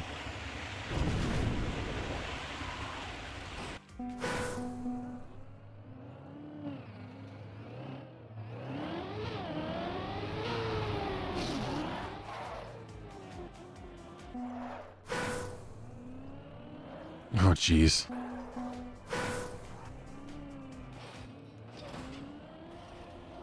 So in this mode, it's like teams of 3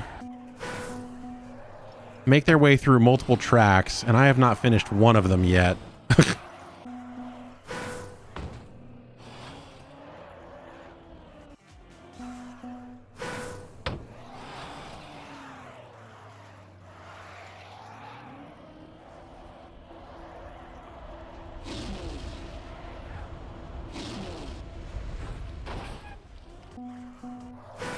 Man, this is especially...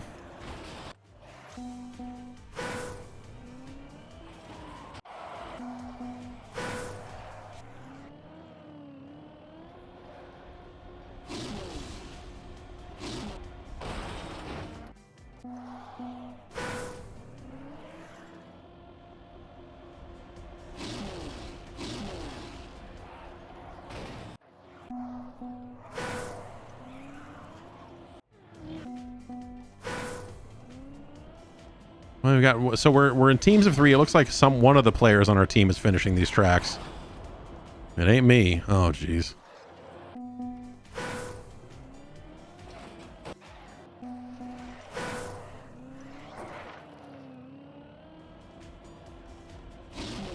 That's just these tracks. That's not a pure feature of this mode.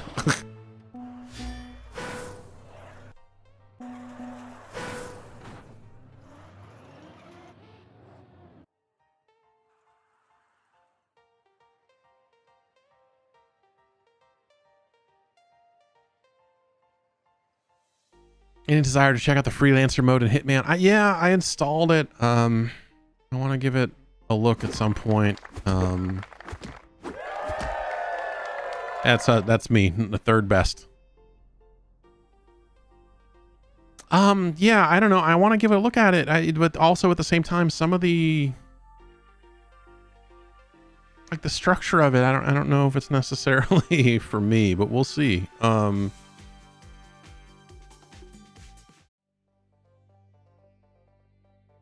It sounds like it could be a lot of fun. But like the little bits and pieces I've seen of it, I go like, oh, this is cool, but I don't know. And so we go through, obviously, the royal mode is kind of a battle royale elimination kind of thing where teams are getting eliminated. You want to get through the different sets of tracks and so on and so forth.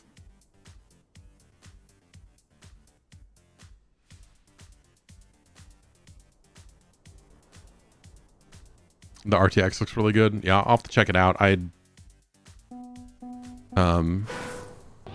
looked at it very briefly after I reinstalled it, but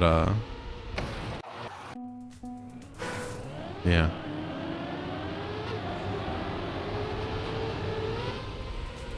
Ugh.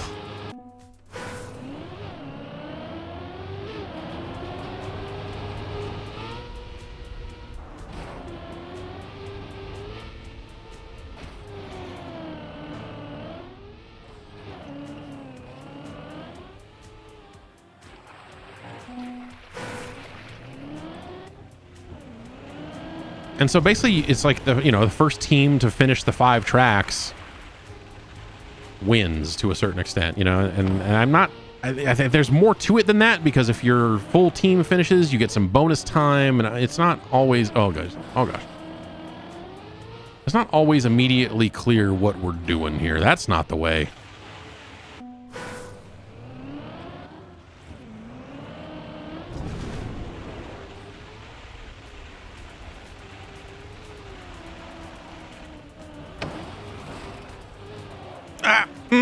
No.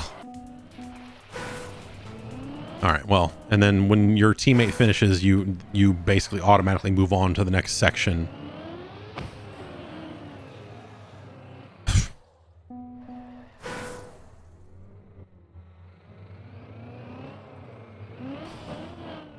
Oh my god.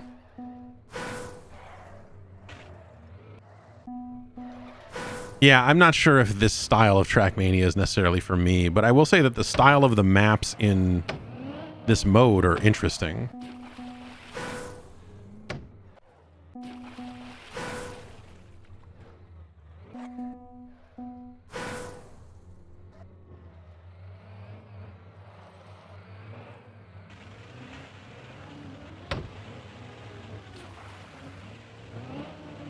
Oh!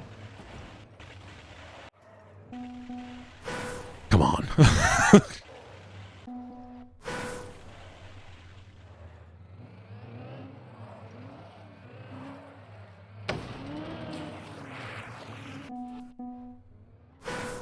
Three seconds.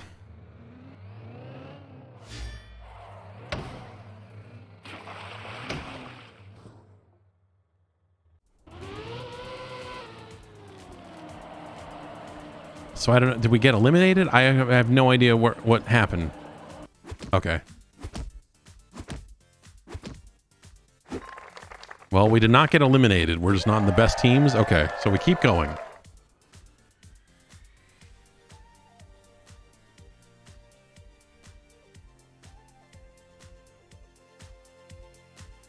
Yeah, what is a Trackmania podcast and what does that entail? I don't know. There's probably like a big esports scene for this in France still, right? Is that the thing?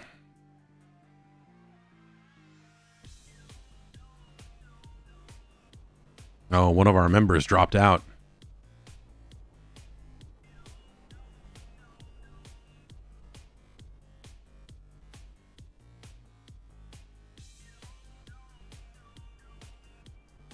Oh no, okay. All three of us are here.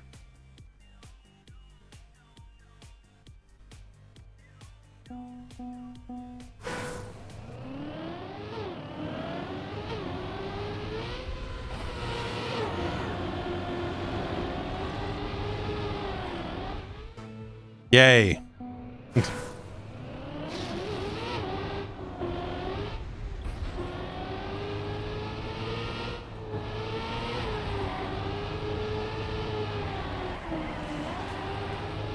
What?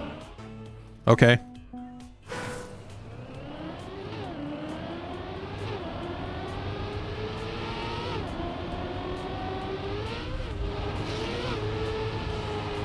Ah!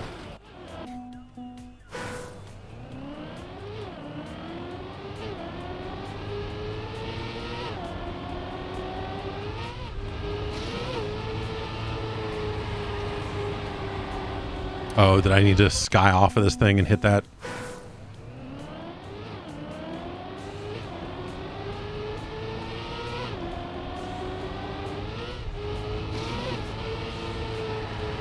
So now we go around here and we go up that way, maybe? No, not like that. I'll try it again.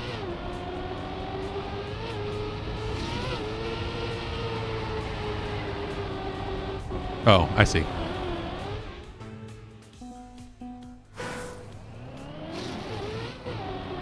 What's going on up here? Nothing? All right. No, that seems to be the way to go. All right.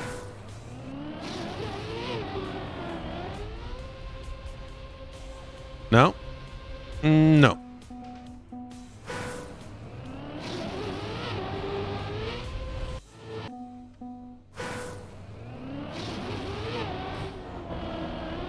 Ugh.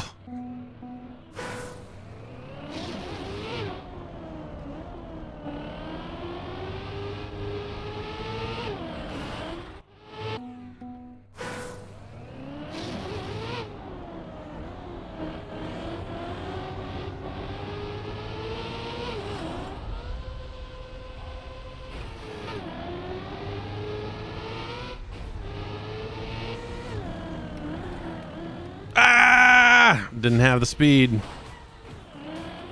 Doesn't matter.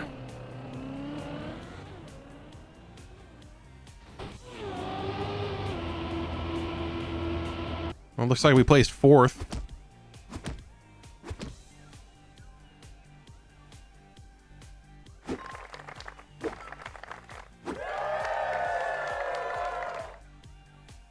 So yeah, I don't know. Like, I'm not opposed to this mode. It's just not, you know, I feel like I kind of always come to Trackmania for a very specific thing, and it is like a complete lack of stakes. You know, if I finish last, as long as I finish, you know, that's kind of been my attitude with Trackmania. Is just I just want to finish the tracks, and so this mode puts a little more stress on it, especially because you get 2 teammates, and you know, that's not always what I'm looking for. Is, you know, I don't want to let my team down. So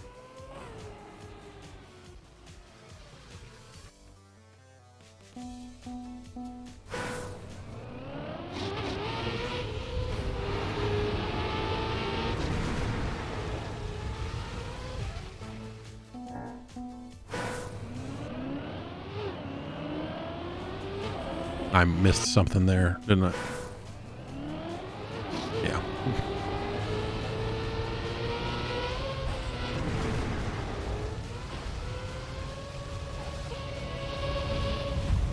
Oh man, oh. I feel like this game didn't have the water bounce when it first came out. Maybe it just didn't have water even, but the water bounce is such a weird but somehow crucial piece of the Trackmania physics puzzle.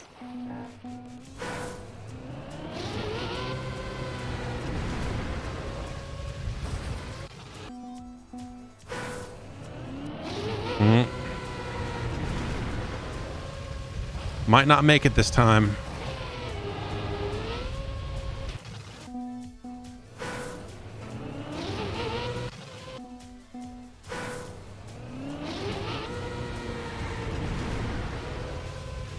Ugh.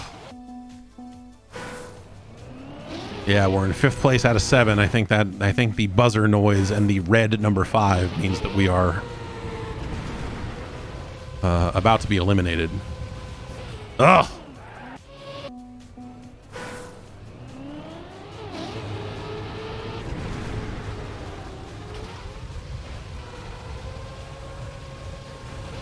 Ah! I like these tracks. These are real. All this upside down stuff is real hair raising, though. Oh God.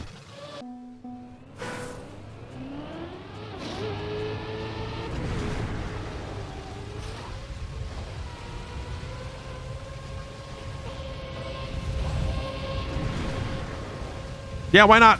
Sure. That seems like a thing a car could do.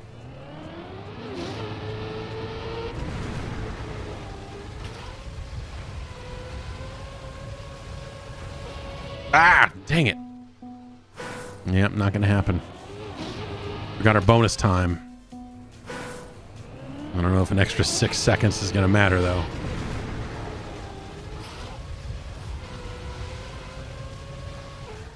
Nope.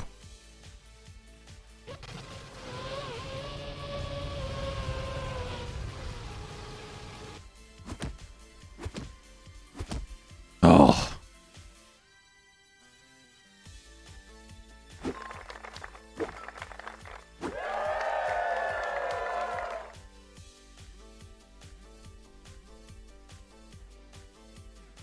I mean, let's stay and see what the rest of this looks like, I guess.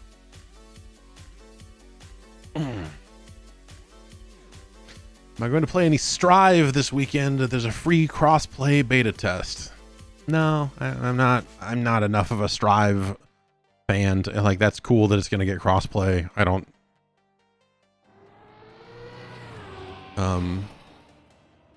Play enough of it to like a special like that. It's good. It should have that. But yeah, it's no.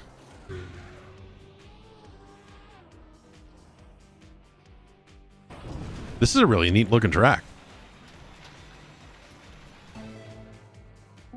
I think that's been the cool thing as this Trackmania in particular has developed, is you're seeing more cool visual styles within the kind of stadium concept. Like, this looks rad. More tracks should look like this.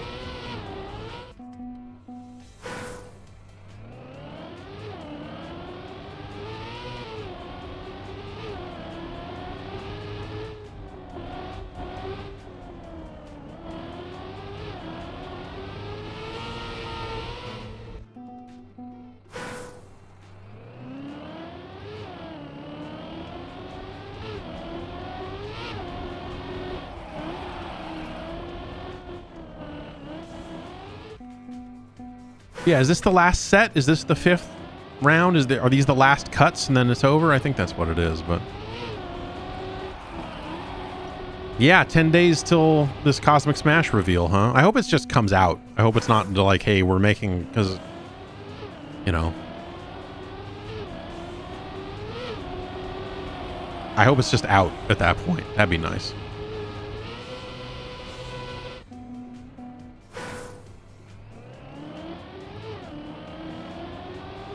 Or rather, I guess, like, I wonder if they'll be announcing it as like a PlayStation VR 2 launch title or something like that. Maybe that seems a little more likely than it just dropping on that day, because they still haven't said anything about platforms or whatever, so.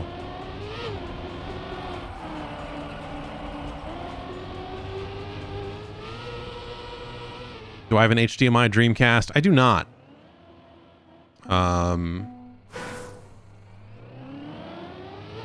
I thought about getting, you know, I occasionally think about getting one of the crazy dolled up Dreamcasts with all the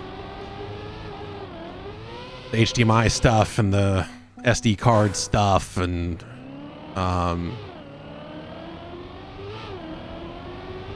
no, I think that stuff runs really well on PC these days.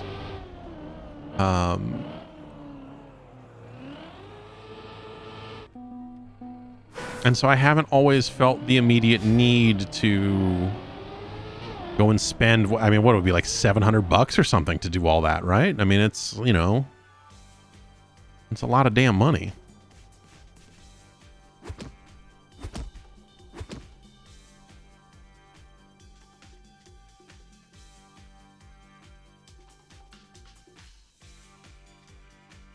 Congratulations to Macaw Parrot.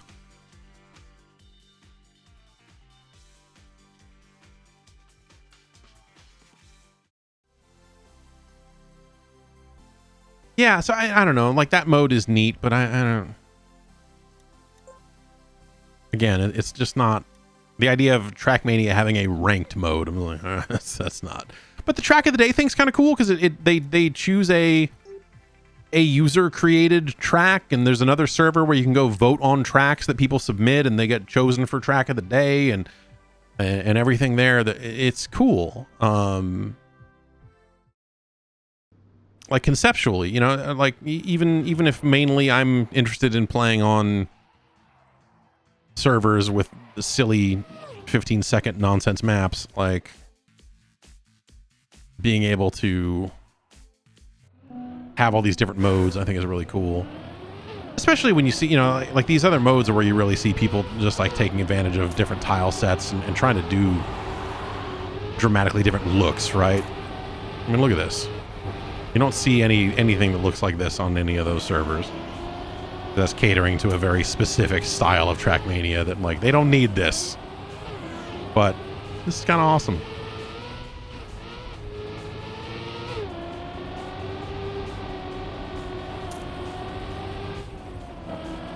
No, I would love to own a kitted out Dreamcast. Maybe someday that'll make more sense. I don't know. Like, I don't know that I would want to do it to any of the Dreamcasts that I currently own.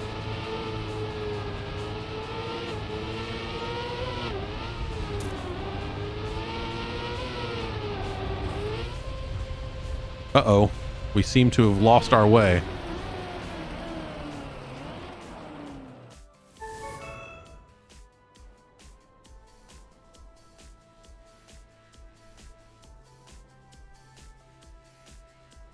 I think this is just going to load the same track back up and let people race it again. Because it is, in fact, the track of the day. kit out that John Carmack signed Dreamcast. So I'd already like took that thing apart. Like the John Carmack signature top lid, I already removed and put aside, like separate from that Dreamcast, because I put like a clear, like one of those skeleton clear tops on it a while, like years ago. You know, when Dreamcasts were still Dreamcasts.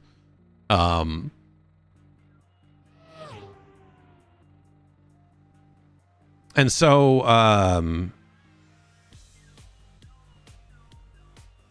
but yeah, that Dreamcast still works as far as I can tell. So it's like I don't necessarily want to gut it to put an ODE in it. What I do have that I thought about doing is I have one of the black Sega Sports Dreamcasts, like new in box, unopened. I bought it from Sega's fire sale when they were getting out of the hardware business, and they had a bunch of hardware in their office and a bunch of games and stuff. They were just like blowing out. That's where they were. I bought 2 CDXs. I bought 3 CDXs for like $20 each.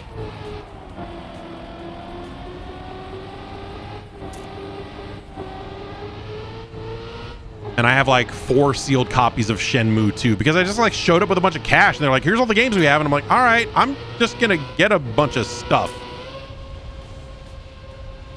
I don't know where I'm going. I still don't know where I'm going.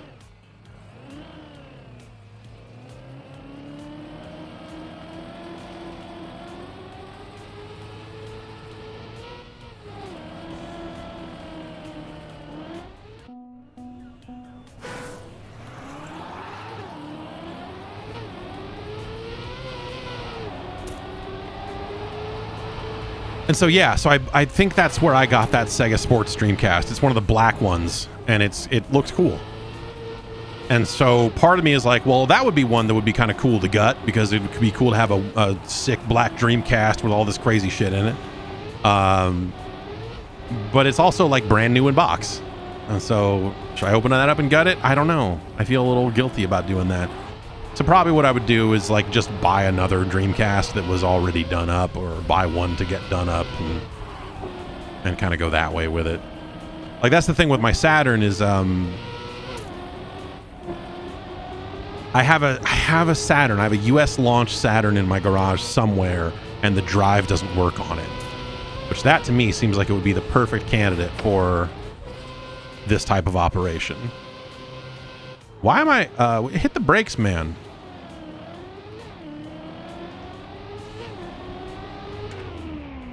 We'll take the penalty exit just to get an exit.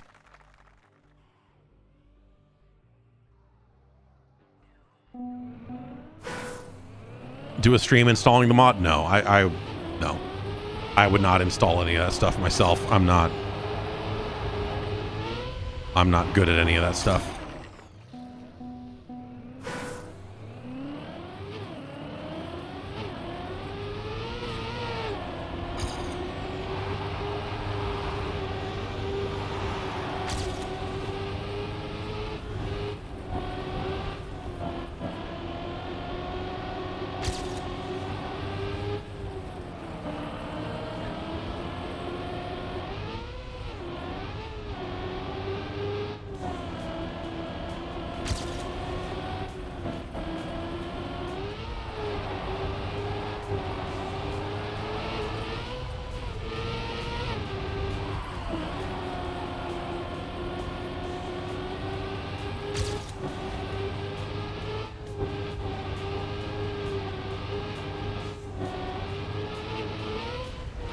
All right, I'm looking at these arrows.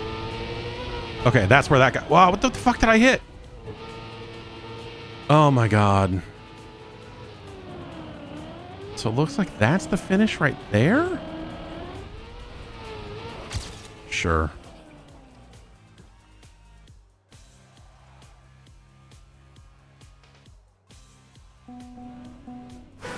The Sega Sports Dreamcast might be worth like $1,000 if it's complete and box sealed. Well, pretty sure it is.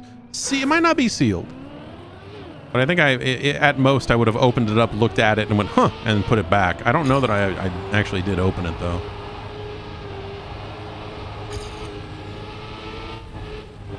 I can tell you it's never been powered on or plugged in or anything like that. I know that much.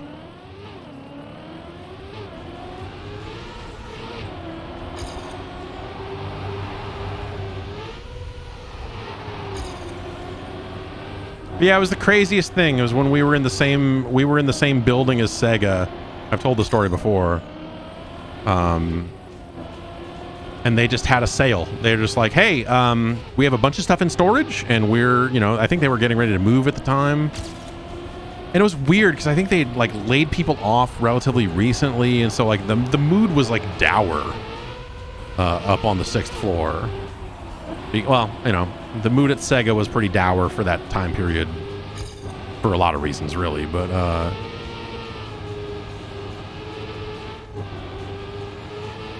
with them, getting out of the hardware business, all that shit. But yeah, fuck you. Fuck this. Fuck the track of the day.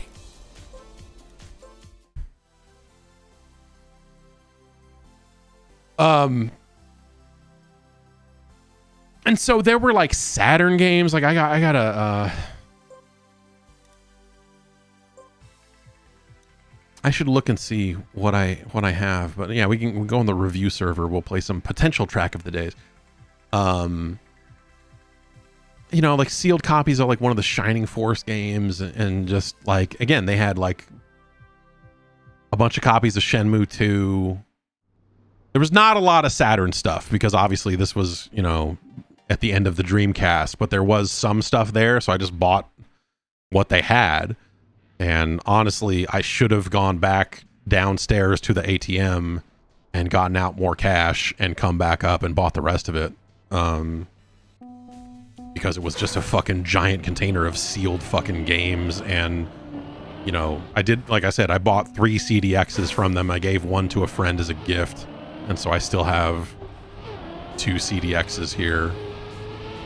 And those obviously have become a little pricey over the years.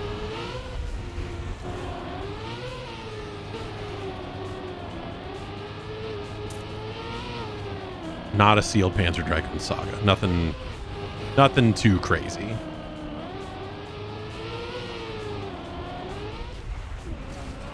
But a lot of sealed copies of like the kind of late period Dreamcast output.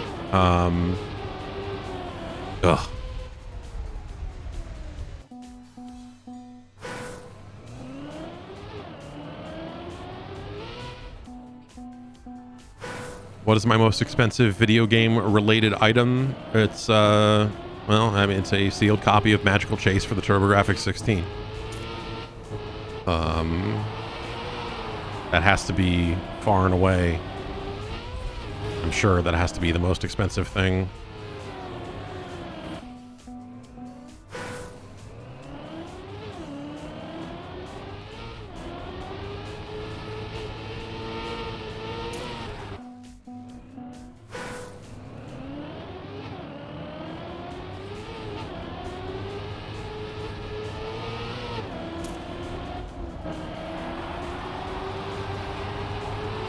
There was a brief period of time where I was, taking pictures of it, and someone was interested in buying it, and I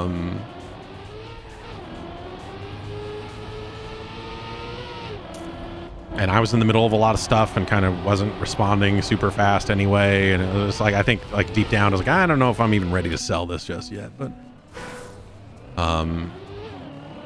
that thing probably, in the shape it's in, it's, the box is maybe a little banged up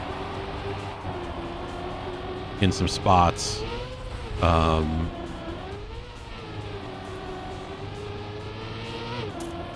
What I want to say the offer at that point was $12,000. I'm not sure. I don't remember what it was.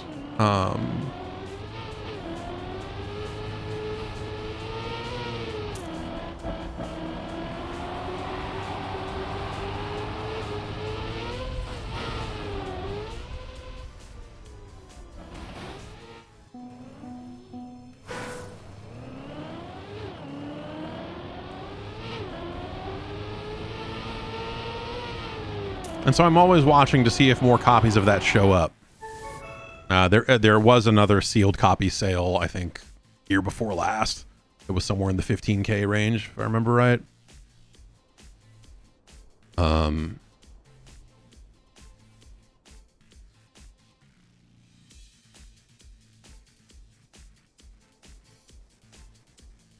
16, yeah. Yeah, so I don't remember for sure, but I want to say that my copy is in better shape than that one. I don't remember.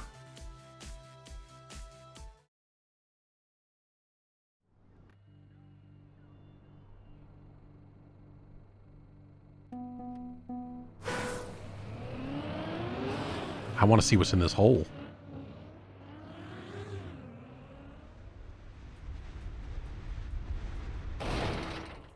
Nice.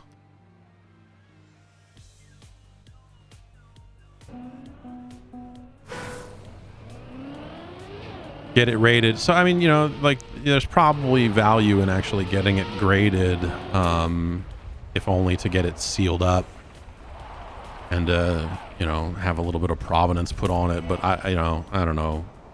WADA's, I don't know. It seems like they've fucked that up recently a couple of times too. But yeah, it probably would be a scenario where it would probably be in my best interest to get it graded.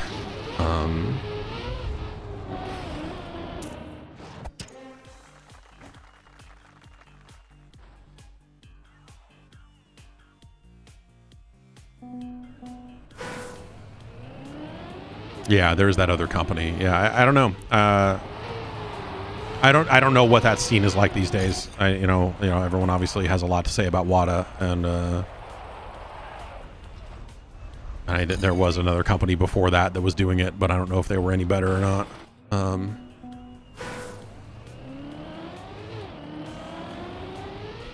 Like, what was the thing? WADA recently graded a repro and didn't realize it was a fucking repro. It's like, that's your whole fucking job, is to be able to establish the authenticity of an item. I'm like, I mean, mistakes happen, right? But like, I think when you take into account everything that WADA has been accused of and all of that, it's real easy to just go like, ugh.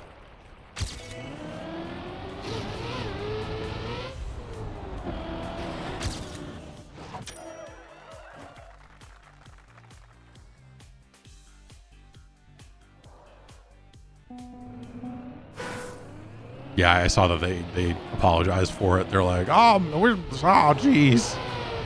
Oh, no.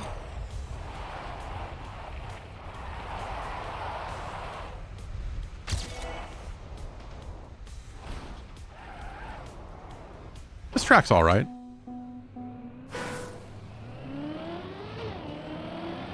I don't know. The thing that gets me these days, and this is, I'm doing it to myself, right? Like, I don't like Reddit, but I look at Reddit because, because Google broke RSS readers and stopped making RSS readers popular, and you got to find out stuff somewhere, right? So I started looking at Reddit here and there, and there's a Reddit for game collecting, and I was like, well, that sounds like something. I mean, I have a lot of video games. I suppose I'm collecting them, and most sites still have RSS feeds, fewer than you'd think. And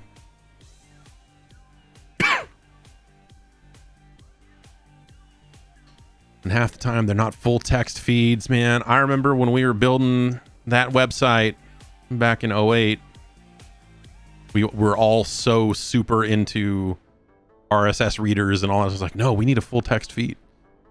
Like, fuck this. We need a full text fucking feed.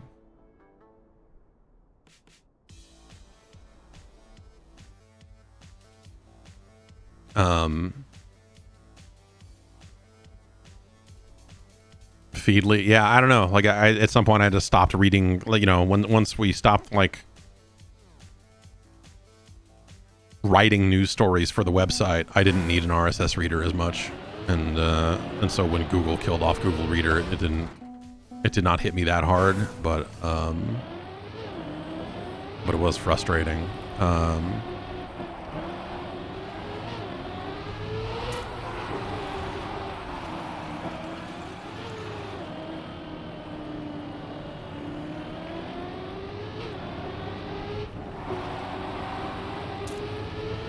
Anyway, what the fuck was I saying?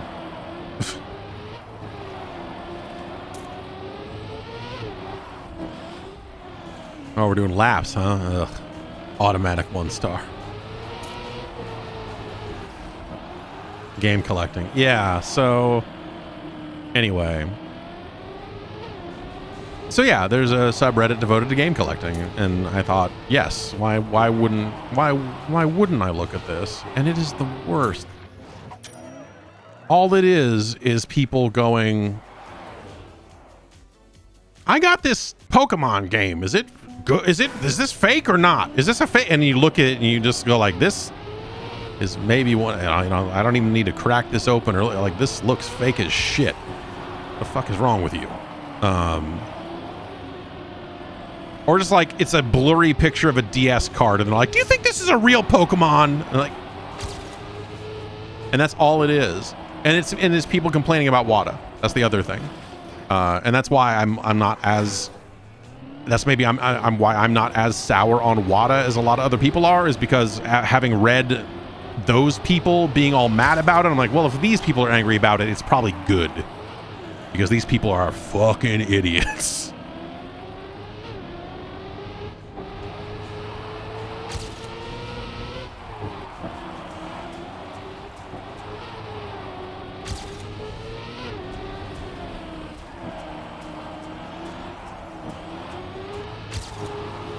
But no, WADA is probably not actually good.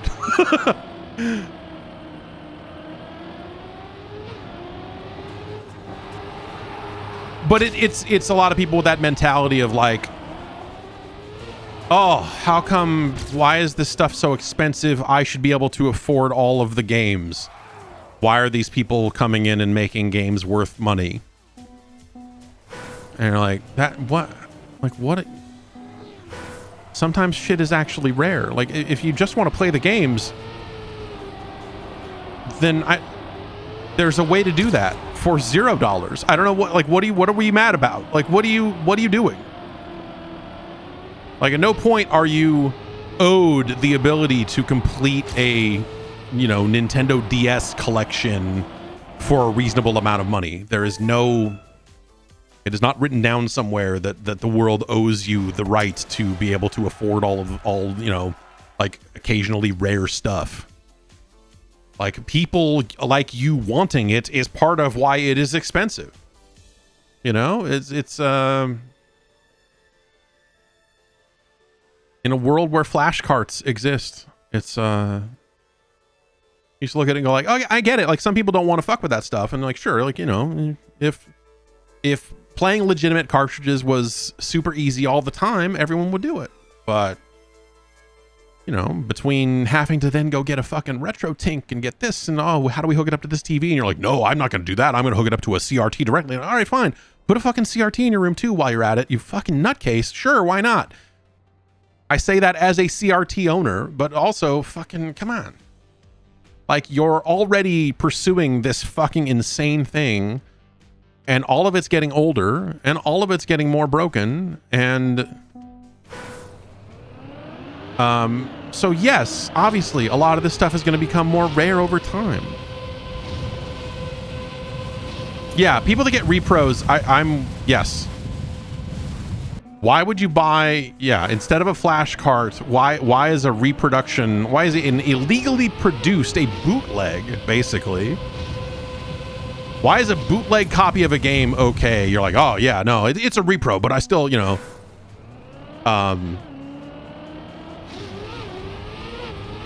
why is that okay, but a flash cart, you're like, no. Like, yeah, that's ridiculous. People are insane.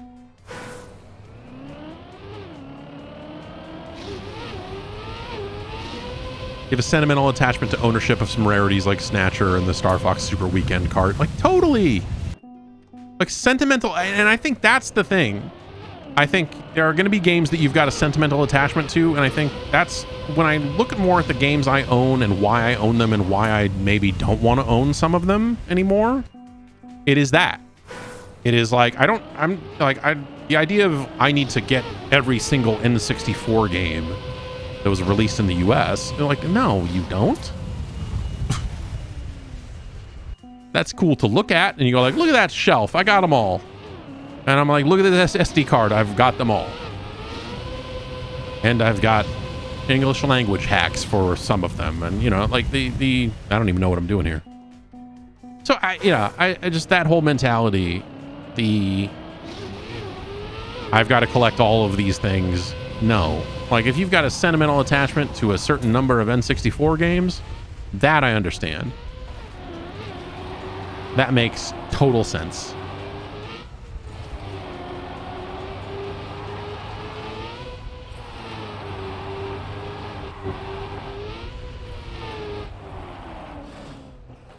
But at some point, you're basically asking, you're like, why is this Don Mattingly rookie card so expensive? I had one when I was a kid, and I should be able to have one now. Like, no. Sorry. There's no guarantee that you should be able to own one. There's no, like, stuff is old. Stuff is old, stuff breaks, stuff gets rare. Like, you're not, you know, I owned every issue of the Sledgehammer comic book limited run that they did, the 4-issue series. Like, why can't I go out and have every issue of G.I. Joe and Transformers without having to pay money for them? Like,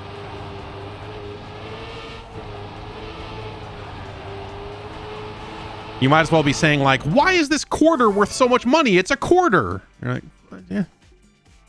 I don't know, because it's got a D printed here on it, and it's this year, and it's fucking gem mint uncirculated. What, you know? It's all that. It's all rare. It's all collectible stuff.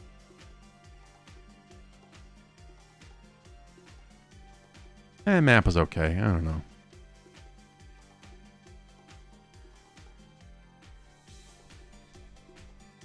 FanDuel is going to change the horse racing network into a baseball card shopping channel. I guess. Yeah, I guess. I don't know. Like, you know, the kids are not. Well, I don't know. The kids aren't into baseball cards, are they? But I was going to say, like, you know, what's the demographic for a horse racing network?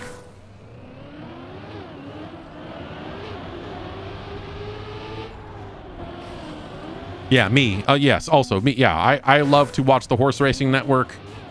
I love to watch TVG. But ever since Les Onaka got sick and wasn't on there as much, you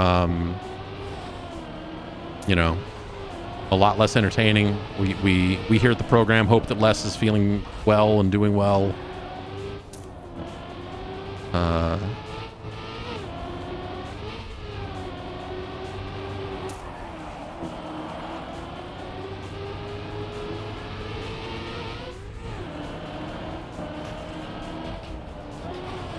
We're big, you know, Dave Weaver fans out here as well, but like, yeah.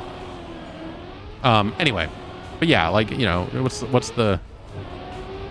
what audience is tuning into horse racing?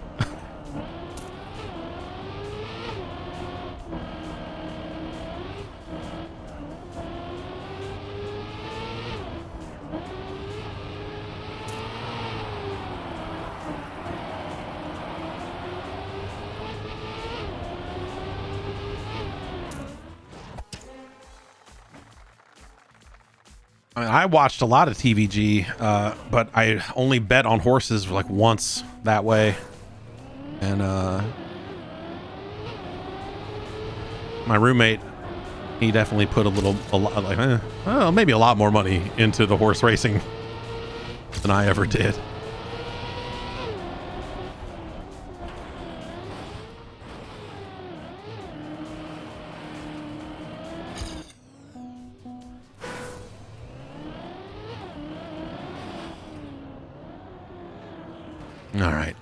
All right, Trackmania. Well, you know, I didn't intend to play Trackmania the entire time today, but but that's how it went. And I needed it, honestly. I needed it bad. We needed some Trackmania. Been too long. And hey, the TMWT APAC Regional 1 is coming up here. So, you know. Registration's closed. Dang it. What about the Baltic Weekly? Closed. What about the climate fundraiser? All right. Oh, it's January 15th, 2021. All right. Can I enter? No.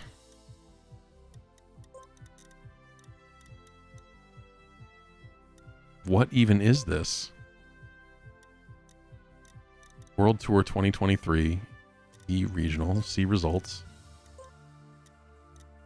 Okay. This is a really weird menu.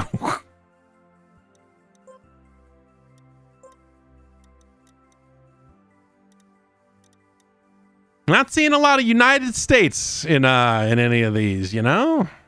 Not seeing a lot of North America. Unless is NCSA a secret I don't know.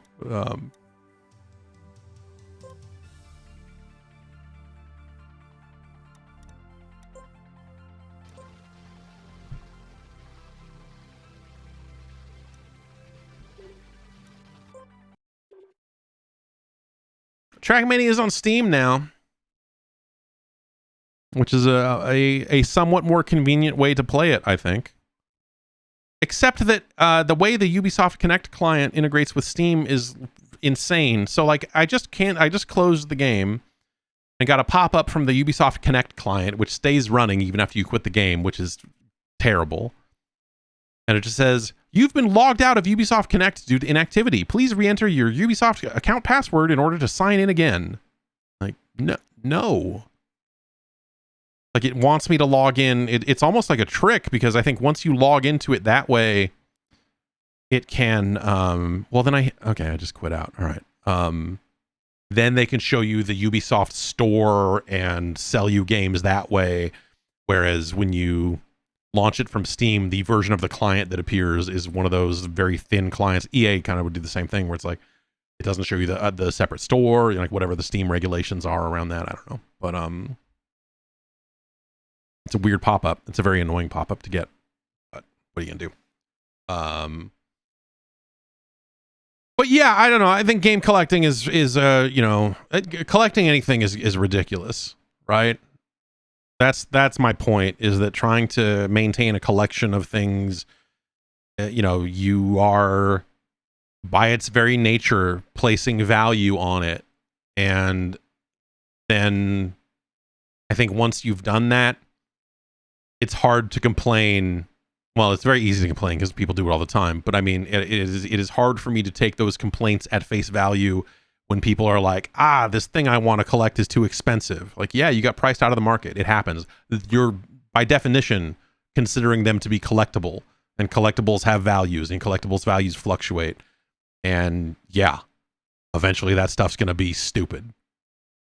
And games aren't even that stupid yet, but some of them are. I mean, you know, it before the pandemic, it was, well, I don't know. I've talked about it before, but you know, it was Neo Geo games obviously were the super expensive thing from a platform perspective. And then after that, once everyone got priced out of those, people decided they wanted to start collecting PC Engine CD games.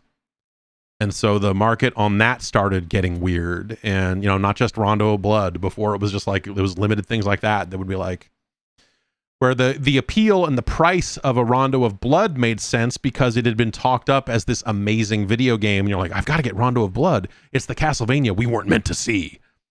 And so you understood the value on that. Whereas, you know, then you get into the whole thing of what, Clay Fighter director's cut or whatever, or your rental only copy of fucking Daikatana for the N64, whatever it is. And then you're dealing with actual rarity where you're like, oh, there aren't a ton of copies of this around. Like, the reason Magical Chase has value is because it was only sold via mail order.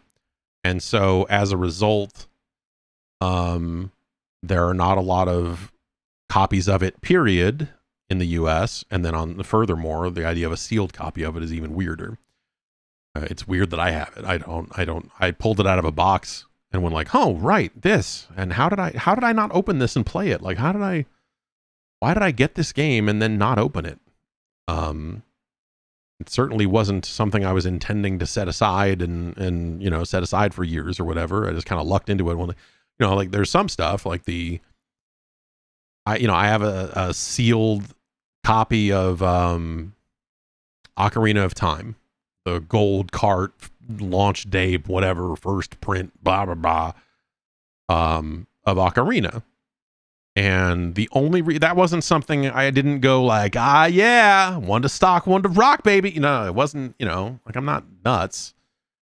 I got mine on launch day. I had pre-ordered it because it was Ocarina of frickin' Time, and there was the new Legend of Zelda game. Like, well, I need to get my hands on that. And so I pre-ordered a copy of the game, and then Nintendo sent one for review. And so by the time that game hit shelves, I had already finished the game and written a review. So I had this sealed copy of it, and I was like, well, I'll just set this aside. I don't know. And that's where it stayed. You know?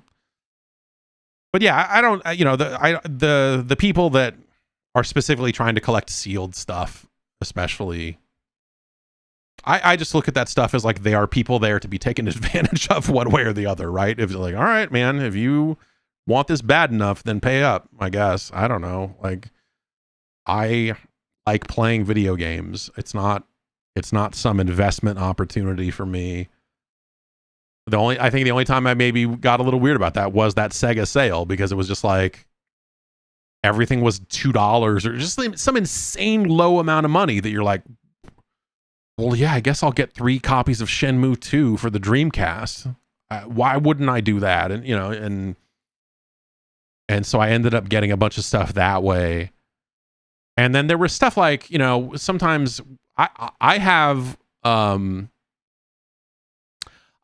of the remnants of the first edition of the GameSpot prize closet, where extra copies of games, or, you know, they would request them for prizes, I think is what it was.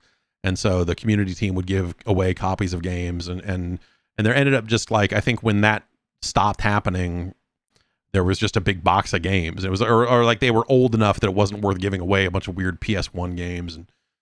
And so I ended up with all of those. And so I have like this weird amalgamation of just like, here's a sealed copy of like Sesame Street something for the N64, and just a weird collection of freaking sealed PS1 games that, you know, like VR soccer, you know, just like weird stuff that I'm sure is worth nothing. But I have no reason to open it. If I wanted to play those games, there's a million ways to do it these days. So at that point, it's like, might as well keep it sealed. So like I am both on the sides of, yeah, I think people that buy games and leave them sealed are kind of scummy, but also over the years, I have ended up with a bunch of sealed games, and I look at it and go like, well, I guess maybe it sometimes does just happen this way. But yeah, it's weird. Lomax, what is the name of that game? It's a PlayStation game. The Adventures of Lomax, is that what it is? Yeah, The Adventures of Lomax. I have like 2 sealed copies of The Adventures of Lomax for the PlayStation. You're like, all right, what's that worth? Let's look. I'm gonna say probably not much.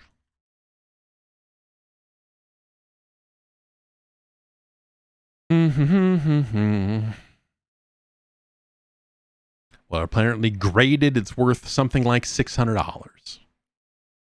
All right, that's not nothing. What about this sealed Ocarina? If I got it graded, so like that at that point, and that's why I think when it comes to the grading stuff, I'm a little like whatever about it.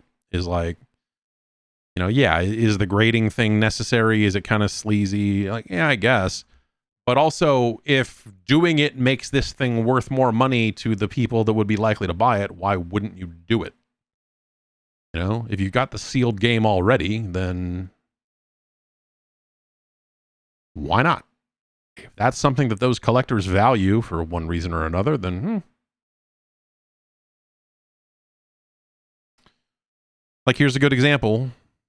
Ocarina of Time, it says here, and it's hard to know sometimes because their pricecharting.com will kind of put, sometimes they will collate different versions of a game, and so I'd have to look at this longer to know for sure, but like it says here, the new price for Ocarina of Time, $793, graded price $3,462. So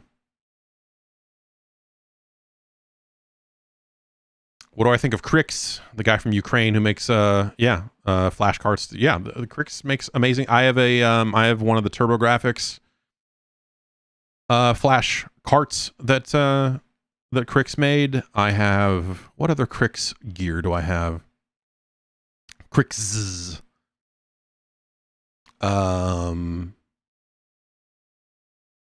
It's I have the TurboGrafx one, which is fantastic because you just put it in there and leave it in there.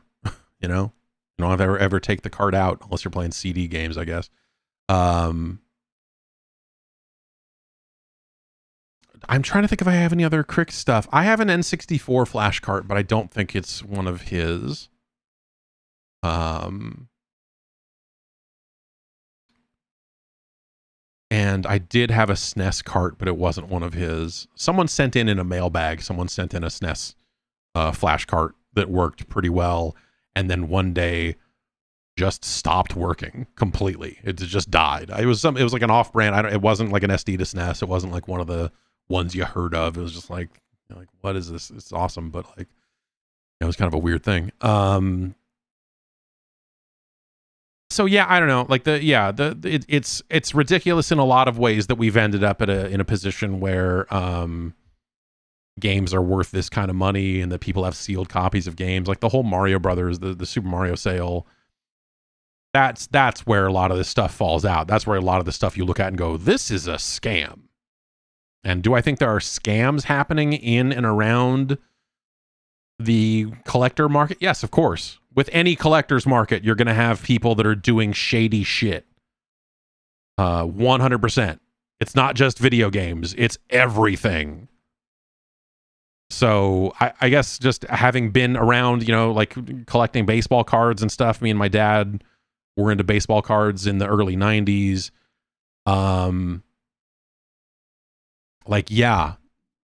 Like this has been, though, all of those markets are like this, and now it's happened to games. It's very easy to understand why it would happen to games. It's extremely easy to go like, oh, well, yeah, I could see why people would want to collect this or whatever this is. Like, sure, yeah, naturally. And so when people like express some amount of incredulity about like the idea that games are suddenly expensive, I just go like, yeah, what the fuck did you think was going to happen? You think you're just going to have a little community where you're like, we're over here collecting video games. Like, okay, yeah, cool. So is everyone else. And so that stuff's going to be expensive. Yeah, I'm trying to think, like looking at this other Crick stuff, I wouldn't mind having way more of this.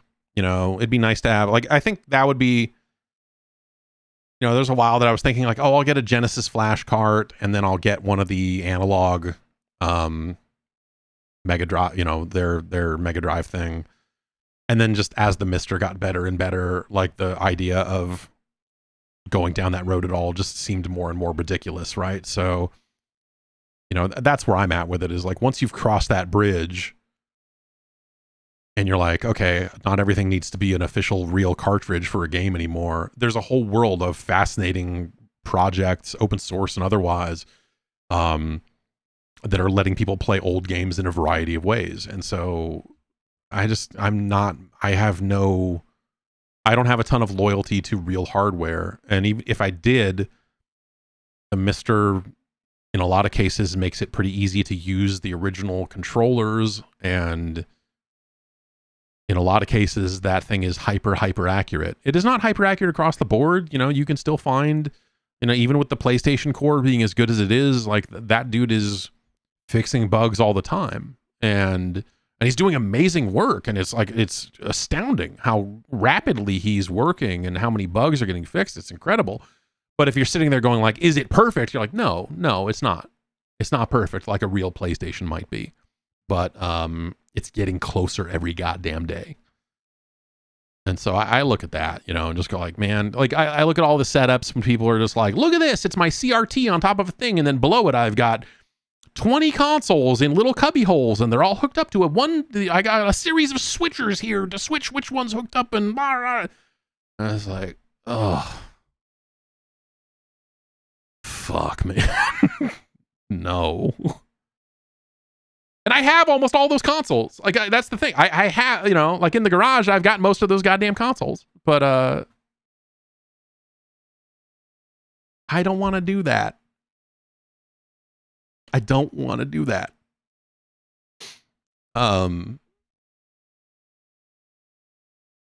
It's not you know, and I feel like once you've done that, you're like 5 steps away from saying like, and I got a bunch of shelving units from a GameStop that was closing down, and I've created the world of Nintendo here in my basement, and look at all these neon signs.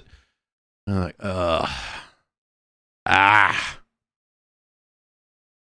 why is that the thing that we talked about it before? I gotta go, but why is that the thing people always end up doing?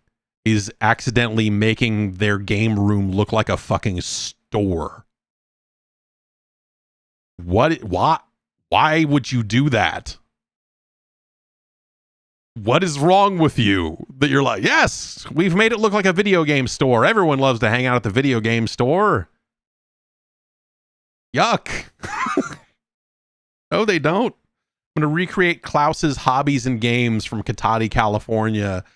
Have the glass case full of fucking busted up Genesis games and the weird hillbilly in the back selling fucking baseball cards for way too much money.